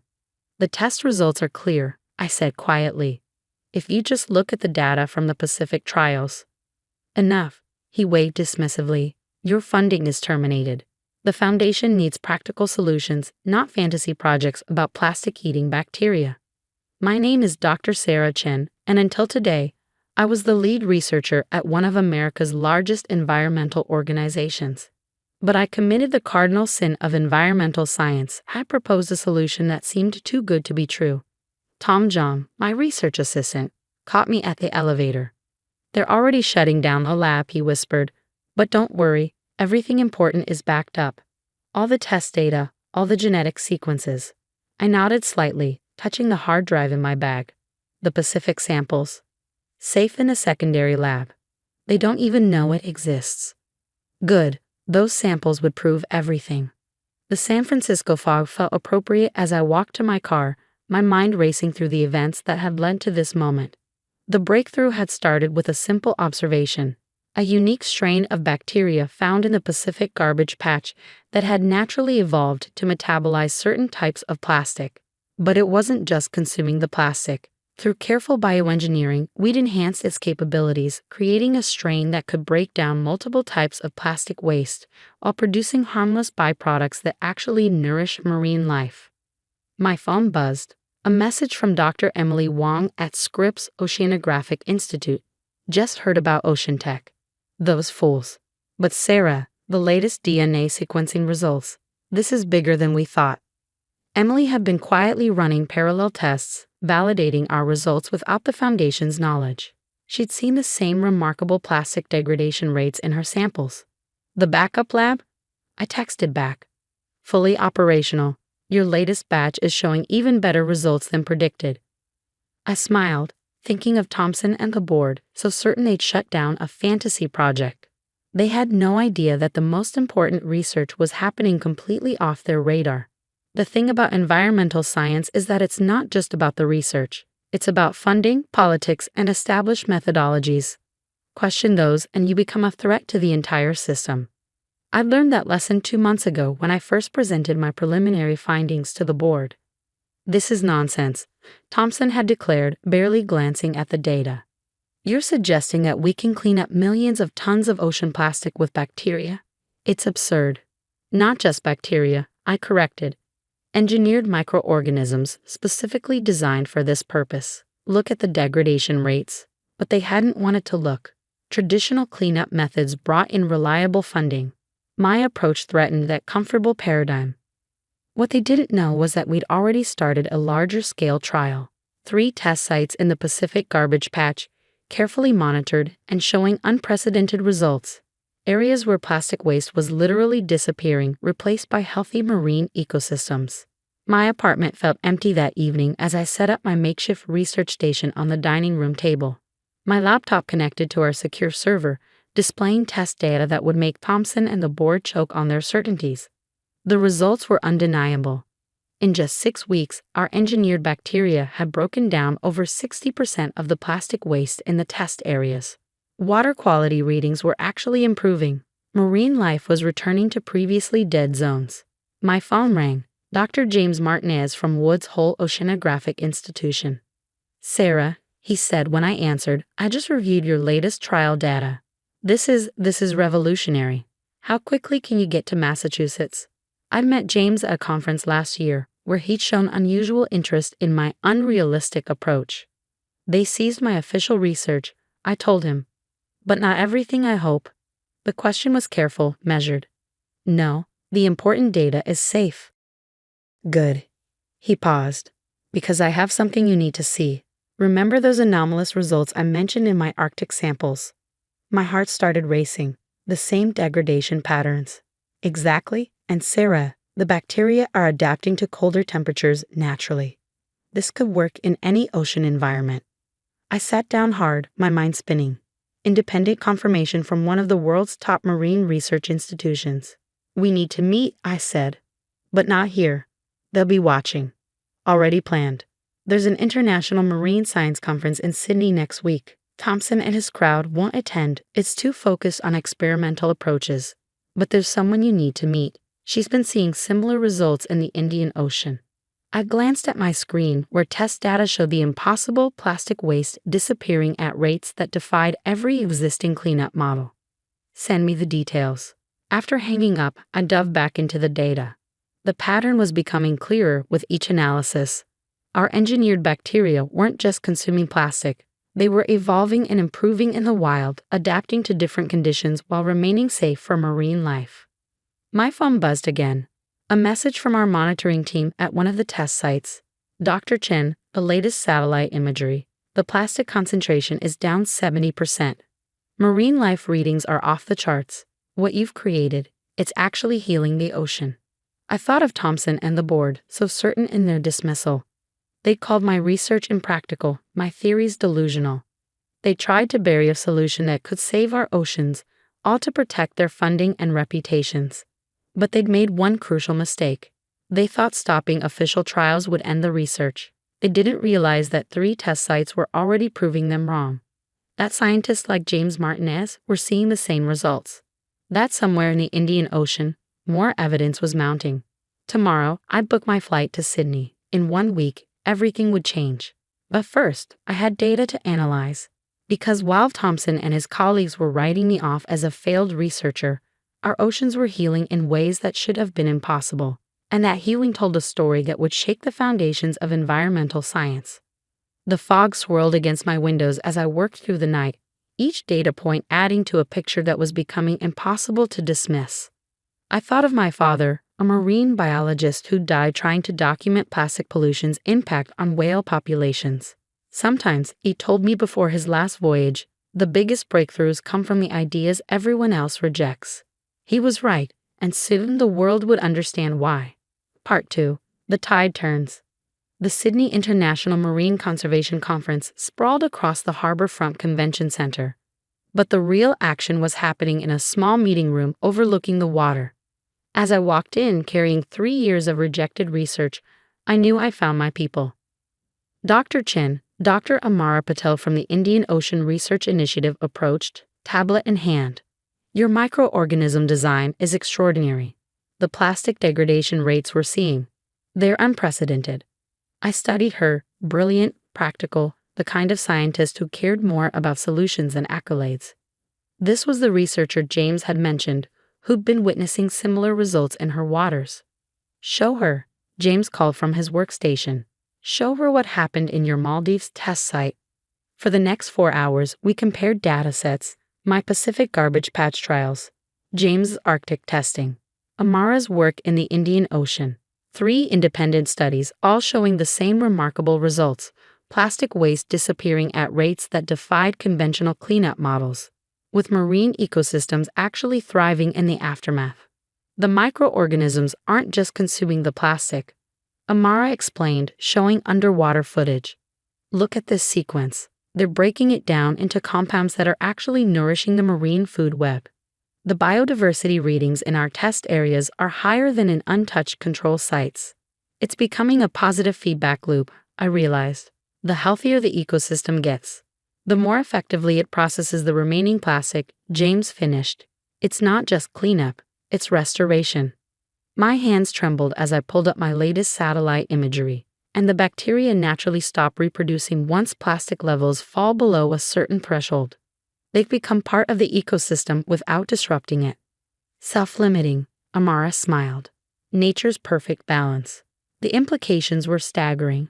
Current ocean cleanup methods were expensive, energy-intensive, and barely made a dent in the problem. But we found a way to harness nature's own processes to not just remove plastic, but restore damaged ecosystems in the process. My phone buzzed, a message from Tom.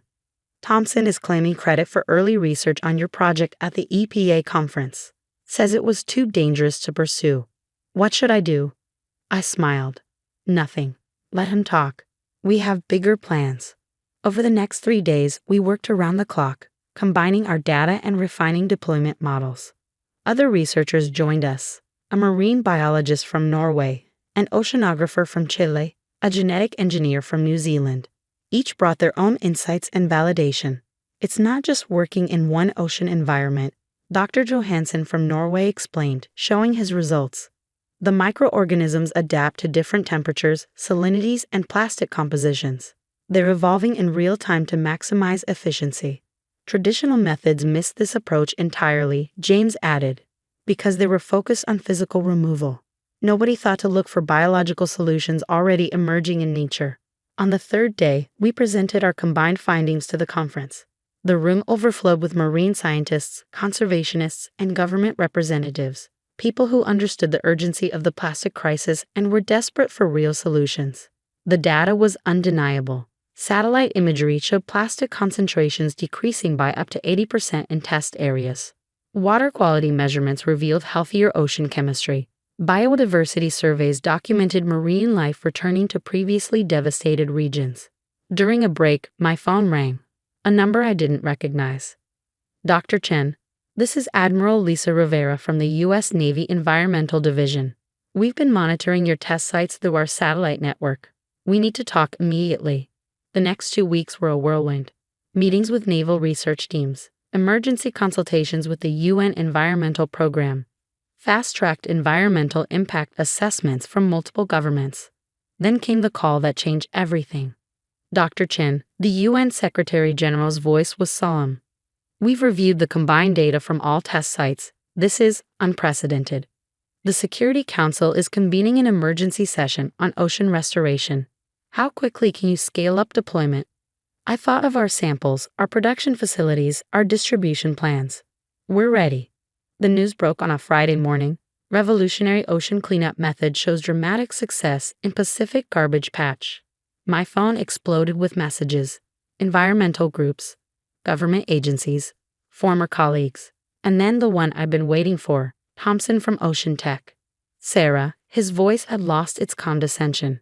The foundation would like to discuss your return, with full funding and directorship of a new department focused on bioremediation. No thank you, I interrupted. I'm actually heading to a meeting at the UN. We're establishing an international ocean restoration initiative. I'm leading the scientific team. The silence was delicious. The next months were intense. Training deployment teams, setting up bioproduction facilities, working with governments to coordinate global relief strategies. But the results exceeded our wildest hopes. Satellite imagery confirmed dramatic reduction in plastic concentrations across all test regions. Marine life flourished in areas that have been virtual dead zones.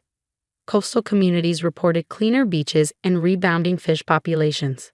1 year after my humiliating exit from Ocean Tech, I stood at the United Nations General Assembly, presenting our results to world leaders. Thompson was in the audience. I spotted him in the environmental NGO section, wearing an unconvincing smile as I received a standing ovation. The paradigm shift in ocean conservation, the Secretary General announced, begins today. But the real victories came in smaller moments. A sea turtle sanctuary in Costa Rica reporting record hatchling survival rates. A fishing village in Indonesia seeing fish stocks return after decades of decline. A coral reef in Australia showing signs of recovery after years of plastic-induced stress. James now runs the Atlantic Deployment Initiative. Amara coordinates efforts across the Indian Ocean. Tom leads our monitoring program, documenting ecosystem recovery worldwide. Last week, I received a letter that made me cry. Dear Dr. Chen, 20 years ago, I watched my father's fishing business collapse as the oceans died around us. Yesterday, my son caught more fish in our local waters than I've seen in 2 decades. You didn't just clean the ocean, you gave us back our way of life. Thank you for not giving up when they tried to stop you. Carlos Mendoza, Puerto San Carlos, Mexico. I keep that letter in my office at the new Global Ocean Restoration Center. Next to it sits a framed copy of my termination notice from Ocean Tech.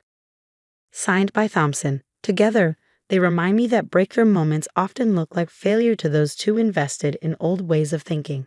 The center itself is different from traditional research institutions. We encourage innovation, cross-disciplinary approaches, indigenous knowledge integration.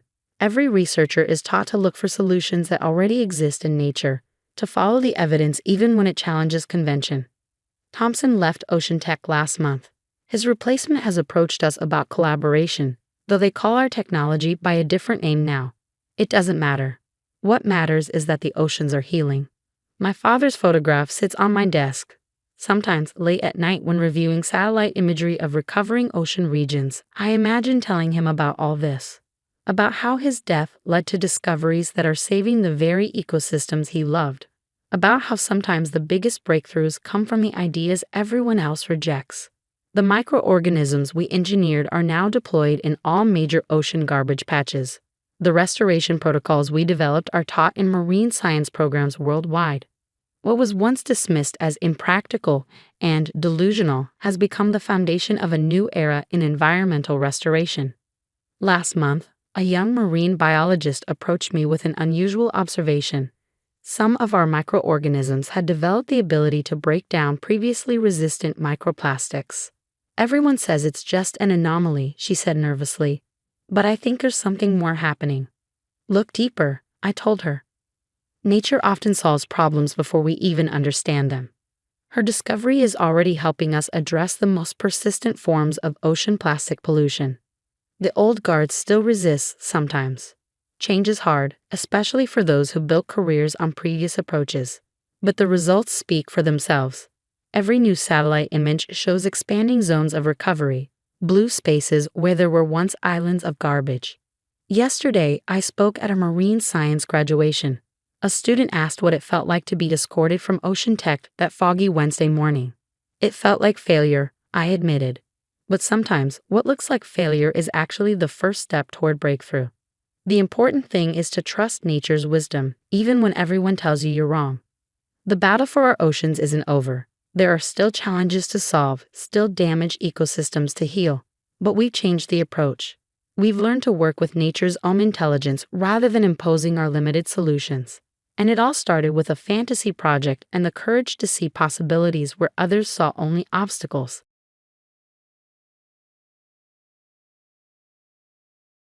I never thought I'd see our family's century-old farm sold off like a cheap roadside souvenir, but that's exactly what happened last spring. Standing in our weathered kitchen, watching my parents sign away 5 generations of history to the Highland Development Corporation, I felt physically sick. "Mom, Dad, please," I begged one last time, my hands gripping the worn edges of Grandpa Joe's old oak table. "This land has been in our family since 1923. You can't just sell it to become another soulless subdivision." Mom didn't even look up from the contract, her manicured nails flipping through pages with practiced efficiency. After her promotion to senior partner at her law firm last year, she'd stopped having time for anything that didn't come with a hefty price tag attached. "Sarah, honey," she sighed, using that condescending tone that made me feel like I was still 12 instead of 28. "It's just empty farmland. The crops barely break even anymore, and the development company is offering $3 million. Do you know what we could do with that kind of money?" Dad at least had the decency to look somewhat conflicted, his weathered farmer's hands fidgeting with his coffee cup. "Your mother's right, Princess. Times change. We're not farmers anymore. Haven't been since your grandfather passed." The memory of Grandpa Joe hit me like a physical blow. He passed away just 6 months ago, and already they were dismantling everything he'd built. Everything he loved. "He trusted you to protect this place," I said quietly, my voice trembling. His last words were about the farm. His last words were delirious ramblings about treasure and secrets. Mom cut in sharply. "Really, Sarah, I expected this kind of romantic nonsense when you were younger. But you're an agricultural scientist now. Be practical." That was rich, coming from her. Mom hadn't spent a single day working this land. She hadn't been there during the drought of 2015 when Grandpa Joe and I worked 18-hour days to save what crops we could. She hadn't helped us dig irrigation channels or repair fences or deliver calves in the middle of the night. She hadn't been there when Grandpa Joe would sit on the old porch swing every evening, telling stories about our ancestors who'd built this place from nothing. About great-great-grandfather William Montgomery who'd first claimed this land, who'd chosen this specific plot for reasons he'd only ever share with his own son. "The land keeps its secrets," Grandpa Joe used to say, his eyes twinkling. "And one day, when the time is right, it'll share them with someone worthy." Mr. Davidson, the development company's representative, cleared his throat politely. "Mrs. Montgomery, if you could initial here and here." His eager voice snapped me back to the present. I watched in helpless fury as my parents signed away our heritage. 500 acres of prime Pennsylvania farmland, land that had sustained our family through the Great Depression, through wars and droughts and everything in between, reduced to nothing more than dollar signs in their eyes. 30 days, Mr. Davidson said smoothly, gathering up the contracts. "We'll begin preliminary surveys next week, but you'll have 30 days to vacate the property completely. The company is happy to provide moving services, of course." "That won't be necessary," Mom replied briskly. "We've already purchased a condo in Philadelphia. Sarah can handle clearing out the farmhouse. It'll give her time to adjust to the situation." I stared at her, blindsided.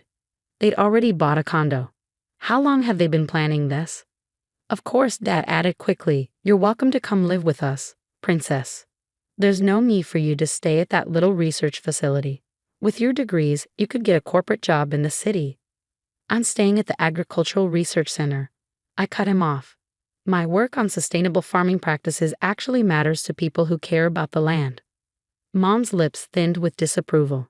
"Still throwing away your potential on playing in the dirt. At least this sale means we won't have to watch good land go to waste on your experimental organic farming notions anymore." The casual cruelty of her words left me speechless. I'd spent the last 3 years implementing new farming techniques on our land, working with the research center to prove that traditional family farms could be both sustainable and profitable.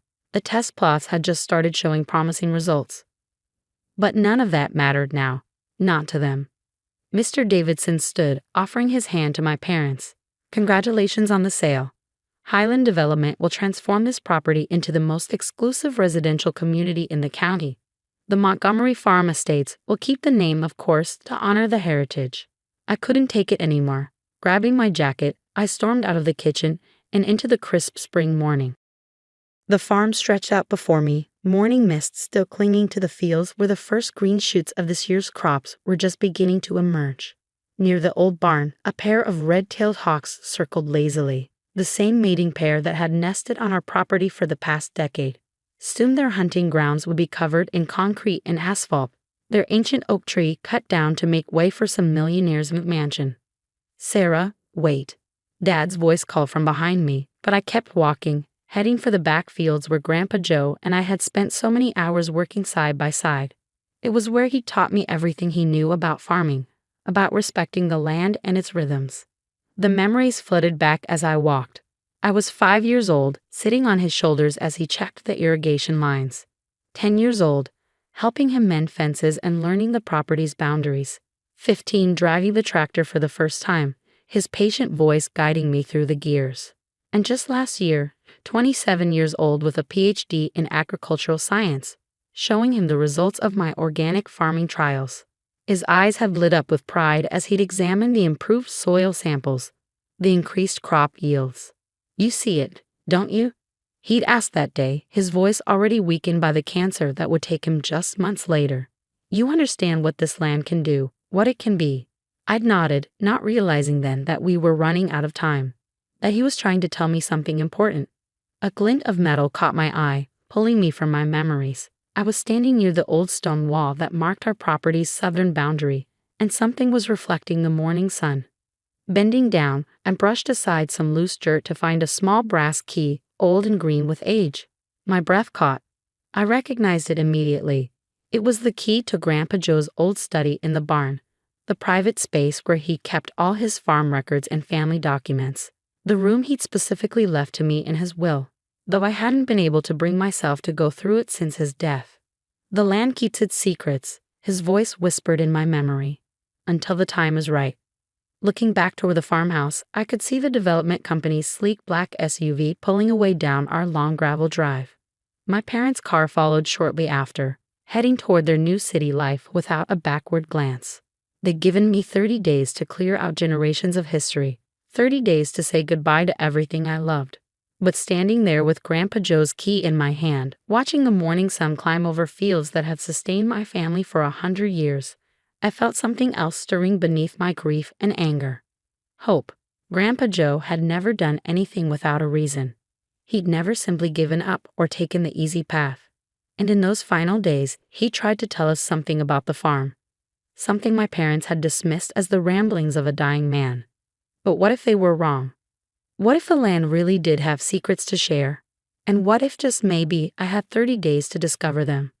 The key felt warm in my palm as I closed my fingers around it, my decision made. I might not be able to stop the sale, but I could spend these last days uncovering whatever Grandpa Joe had wanted us to know. I owed him that much. I owed the land that much. Behind me, the hawks called out, their cries carrying across fields that had witnessed a century of Montgomery family history. Soon, those fields would be gone, transformed into another cookie-cutter luxury development. Unless Grandpa Joe had left behind something that could change everything. Something hidden in that old study, waiting for someone worthy to discover it. For the first time since this nightmare began, I felt a smile tugging at my lips. 30 days might just be enough time after all. Game on, Highland Development. Game on.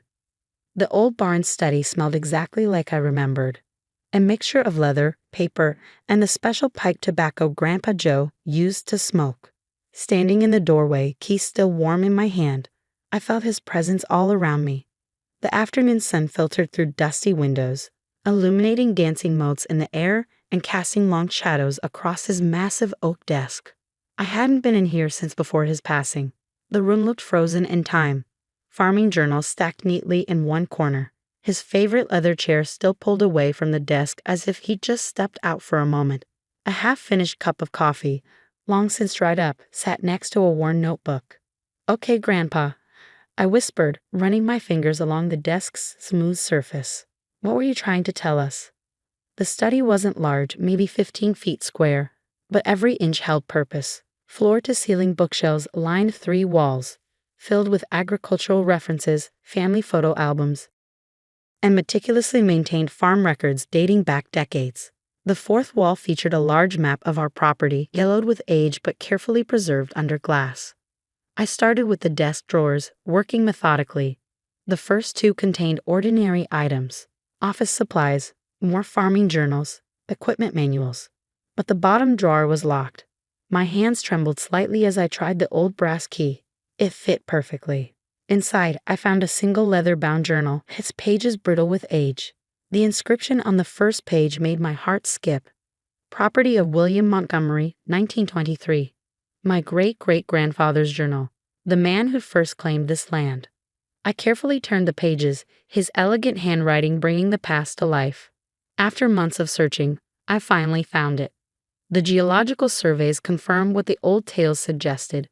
This land is unique.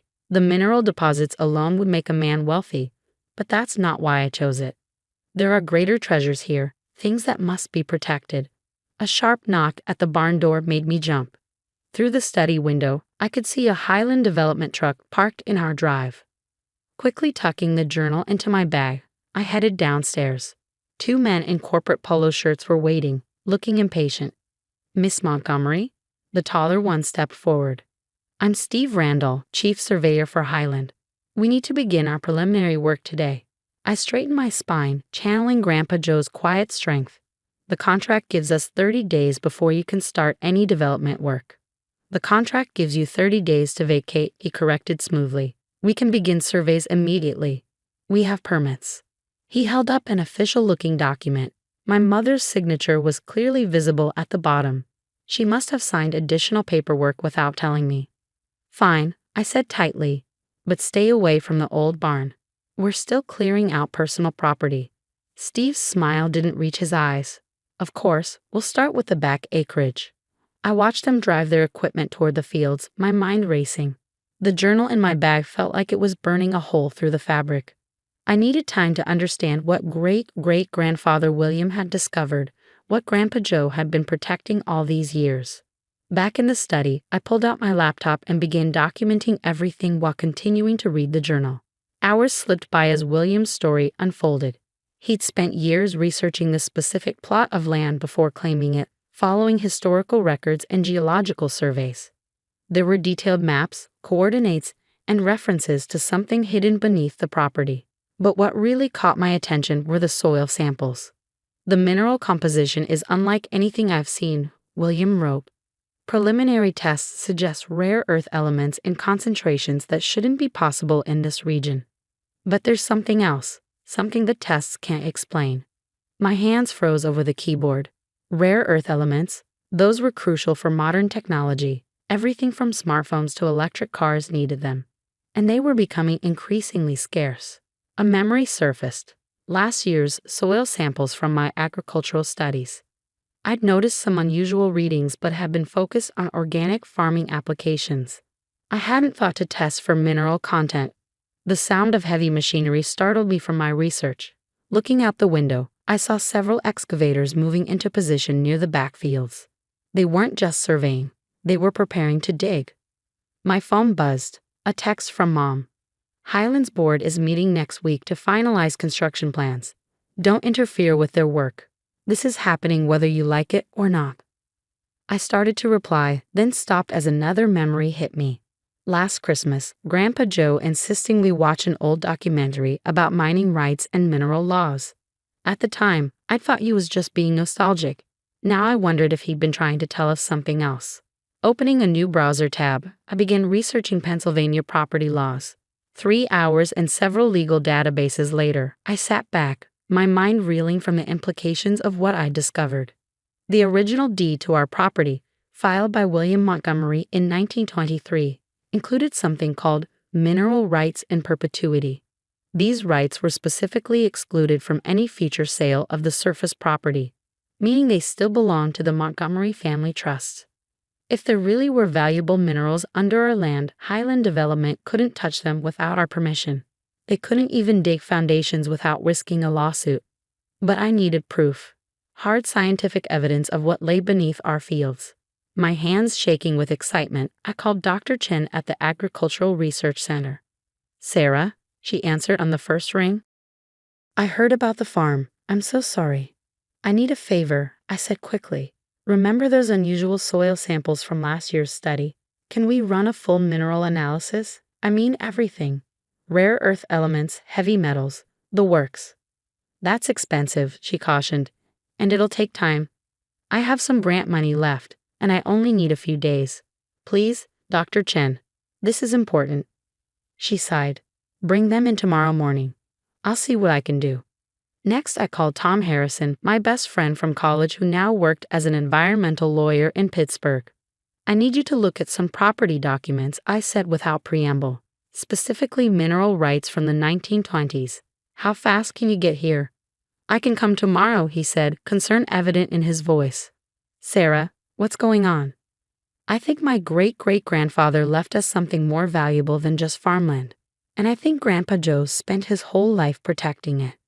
After hanging up, I returned to William's journal, reading well into the night. The more I read, the more convinced I became that he'd chosen this land for very specific reasons that could change everything. But Highland Development's machines were already here, their corporate machine rolling forward with the inevitability of a steamroller. I had days, maybe hours, before they started seriously excavating. I needed to buy time. The next morning, I was waiting when Steve Randall and his crew arrived. "I'm invoking a temporary stop work order," I announced, holding up a stack of papers Tom had helped me prepare over the phone last night. Steve's face darkened. "You can't do that. We have contracts." "Check with your legal department," I said firmly. The mineral rights were excluded from the sale. Any excavation could be considered mining activity without proper permits. Your company could face significant fines. "This is ridiculous," he snapped, but I noticed him pulling out his phone and stepping away to make a call. By that afternoon, the excavators were being moved off our land. I bought myself a few days, but I knew it was temporary. Highland Development hadn't built their empire by giving up easily. But as I watched their trucks drive away, I felt Grandpa Joe's presence beside me, almost as if he were still here, still protecting our land. "I won't let you down," I whispered. "I'll find what you were trying to tell us. I'll protect what's important." The hawks circled overhead, their cries carrying across fields that suddenly held more mystery than I'd ever imagined. Somewhere beneath that rich soil lay secrets that had been guarded for a century, secrets that might just save everything we held dear. And I had a feeling we were running out of time to uncover them.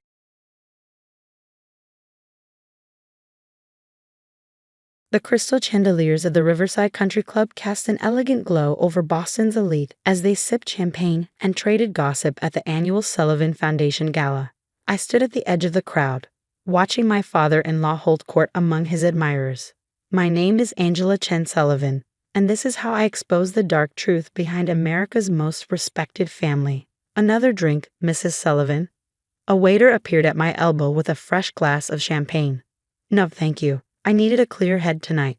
5 years of marriage to Michael Sullivan had taught me that his family was most dangerous when they were being charitable. Darling, speaking of which, Catherine Sullivan, my mother-in-law, glided toward me with a group of society women in tow. We were just discussing the foundation's new initiative. Perhaps you'd like to model the fundraising t-shirts? You do wear clothes so well." The implied insult was clear. That's all I was good for. Just a pretty face who'd somehow caught their precious son's eye. If only they knew what I really did at the cybersecurity firm they thought was my cute little hobby. "Thank you, Catherine, but I'm quite busy with work these days." "Oh yes, your little computer thing." She waved dismissively. "Though really, dear, now that you're a Sullivan, there's no need to pretend to have a career." Before I could respond, William Sullivan's booming voice cut through the crowd. My father-in-law, CEO of Sullivan Global Investments, was preparing to make his annual speech. Friends, family, distinguished guests, he began, every inch the respected business leader. Tonight we celebrate another year of Sullivan's success.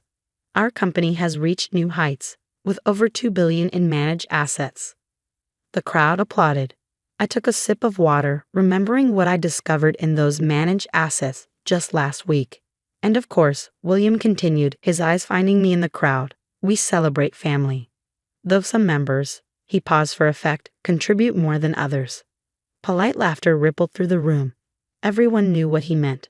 Poor Michael Sullivan, heir to the family empire, had married beneath him. A Chinese-American girl from a middle-class family, pretty enough to be decorative, but hardly Sullivan material. Speaking of contribution, William raised his glass. I'm proud to announce Sullivan Global's latest acquisition, Chen Security Solutions. My head snapped up. That was impossible. My brother's cybersecurity firm wasn't for sale. Tom Chen proved quite reasonable once we explained the benefits of joining the Sullivan family. The papers will be signed Monday. The room spun slightly. Tom hadn't mentioned any deal, but then I saw him across the room, face tight with suppressed anger as he stood with William's lawyers. A toast, William proclaimed, to bringing strays into the fold. More laughter, more knowing looks.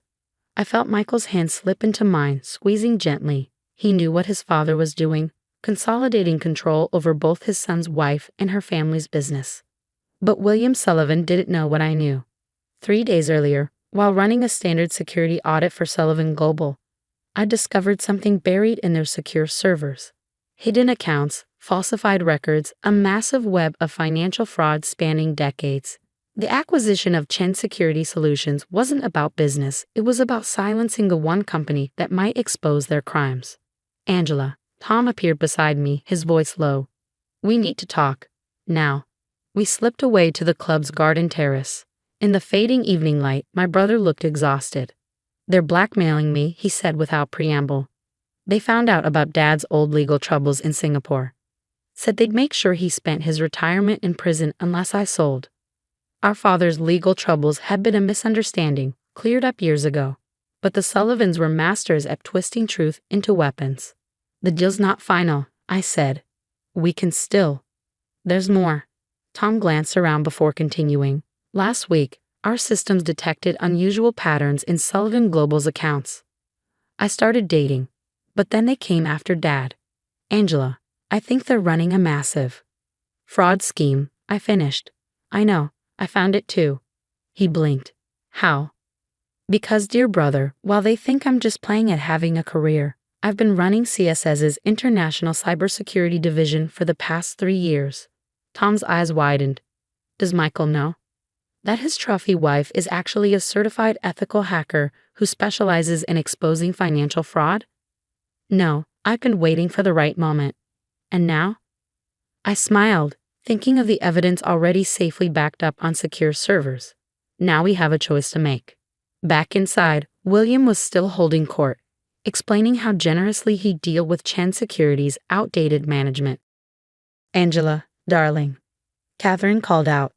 Come tell everyone how excited you are about the acquisition. Though of course you probably don't understand all the complex business details. I walked over, the perfect daughter-in-law smile fixed in place. Actually, Catherine, I understand quite well. In fact, I raised my voice slightly, ensuring William could hear.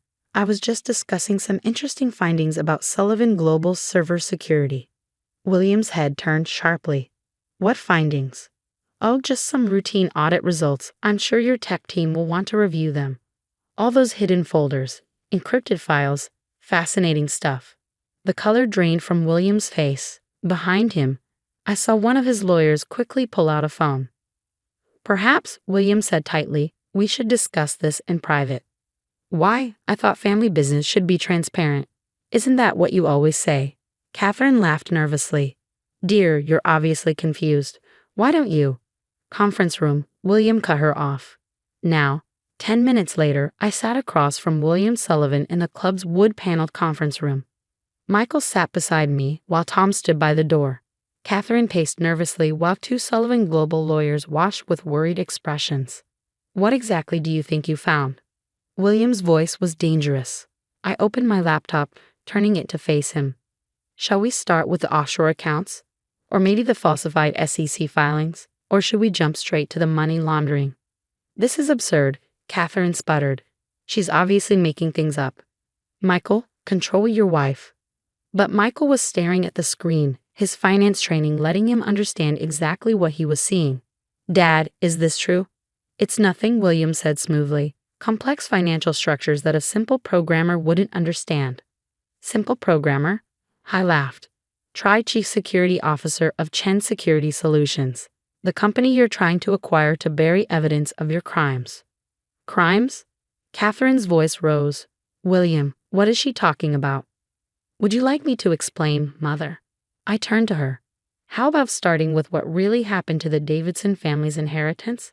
The money you were supposed to be managing for those orphan children. The room went very quiet. You've been running a Ponzi scheme for decades, I continued, using new investments to cover the money you stole from previous clients. But it's getting harder to hide, isn't it? That's why you need to absorb CSS, to control the very people who might expose you. William's facade cracked. You have no proof. Actually, I pressed a key. I have all the proof. Copies of every document, every transaction, every cover-up. Currently uploading to multiple secure locations. The lawyers started whispering urgently to each other. What do you want? William finally asked. Want?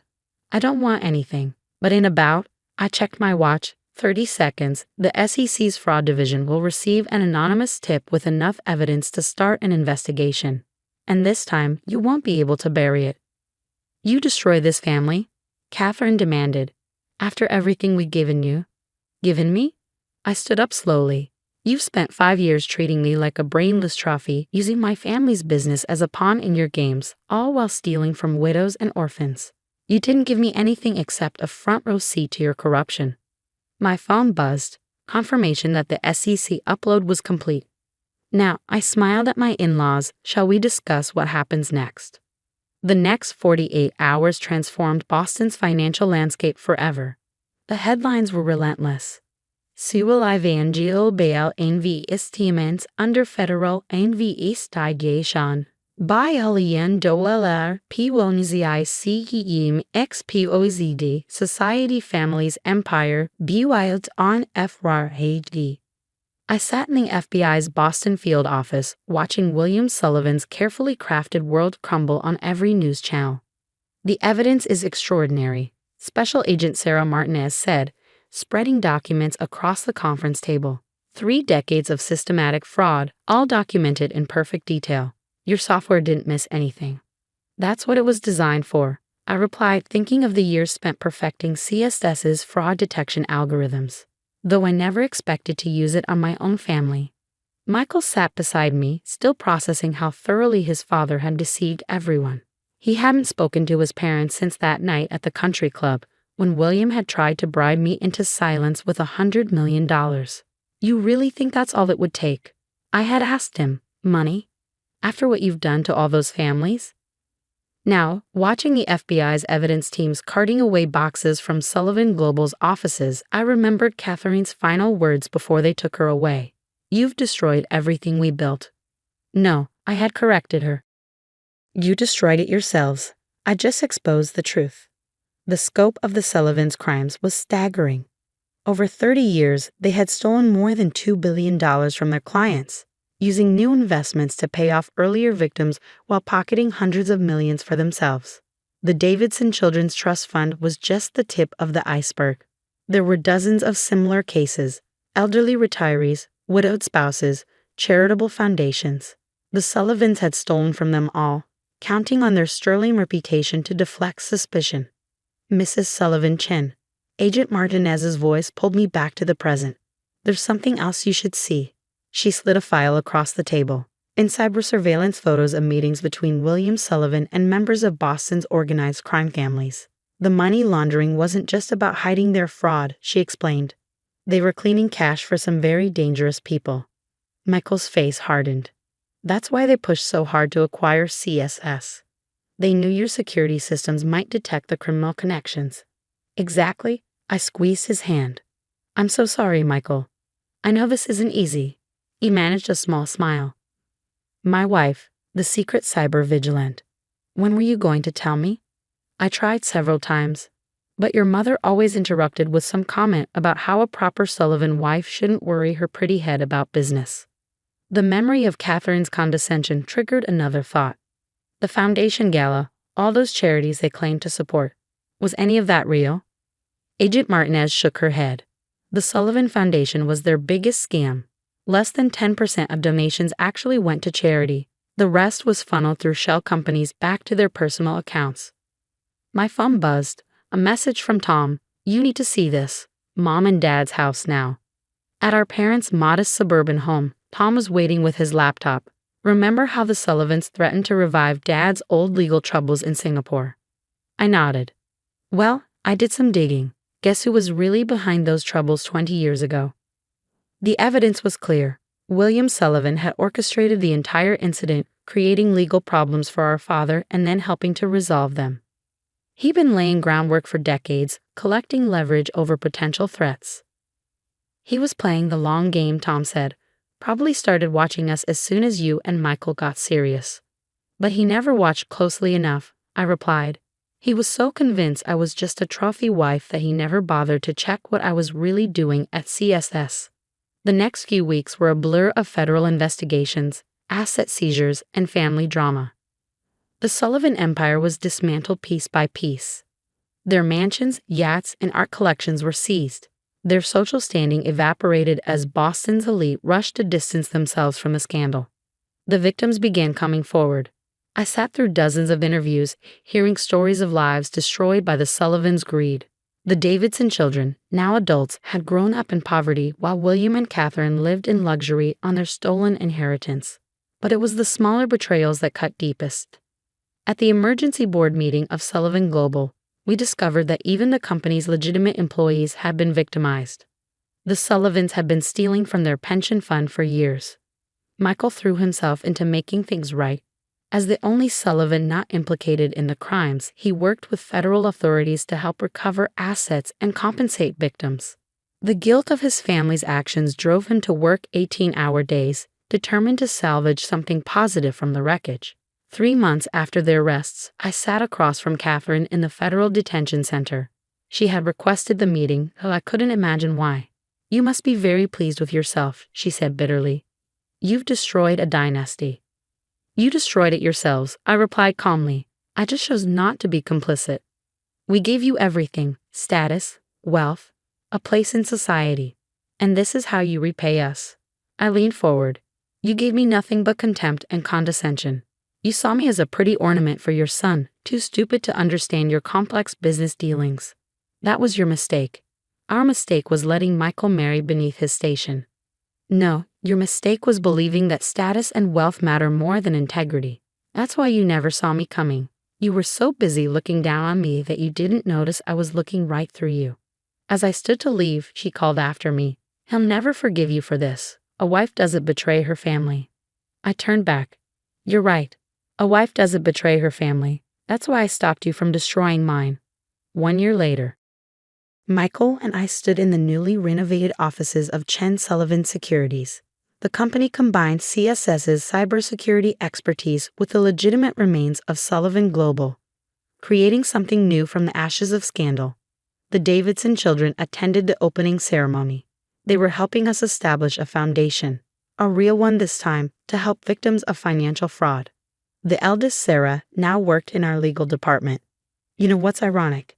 Michael said as we watched the sunset from our new offices. All those years they spent teaching me about power and status, and it took losing everything to show me what really matters. I thought about William and Catherine serving long prison sentences while their empire crumbled. They still didn't understand that their real failure wasn't getting caught. It was believing that appearance mattered more than substance. Tom joined us, carrying printouts of our latest security algorithms. Just got the FBI contract approved. They want to implement our fraud detection system across all major financial institutions. Not bad for a trophy wife's little computer thing, I smiled. The Chen Sullivan Foundation's first initiative was a scholarship program for women in technology and finance. We named it the Catherine Sullivan Memorial Scholarship, not to honor her, but to remind everyone that the greatest frauds often hide behind respectable facades. Last week, I spoke at a conference on corporate crime. Someone asked what I'd learned from bringing down one of Boston's most powerful families. Success isn't about what you appear to be, I told them. It's about what you actually are. The Sullivans spent so much time maintaining their image that they forgot to maintain their integrity. Michael and I are expecting our first child next spring. When they're old enough, we'll tell them the whole story, not to dwell on past wrongs, but to teach them that true worth isn't measured by social status or bank accounts. It's measured by what you do when faced with a choice between easy wrong and difficult right. As for those society ladies who once whispered about the Sullivan heirs' inappropriate marriage, they now whisper about the woman who exposed Boston's crime of the century. But I don't care about their whispers anymore. I'm too busy building something real.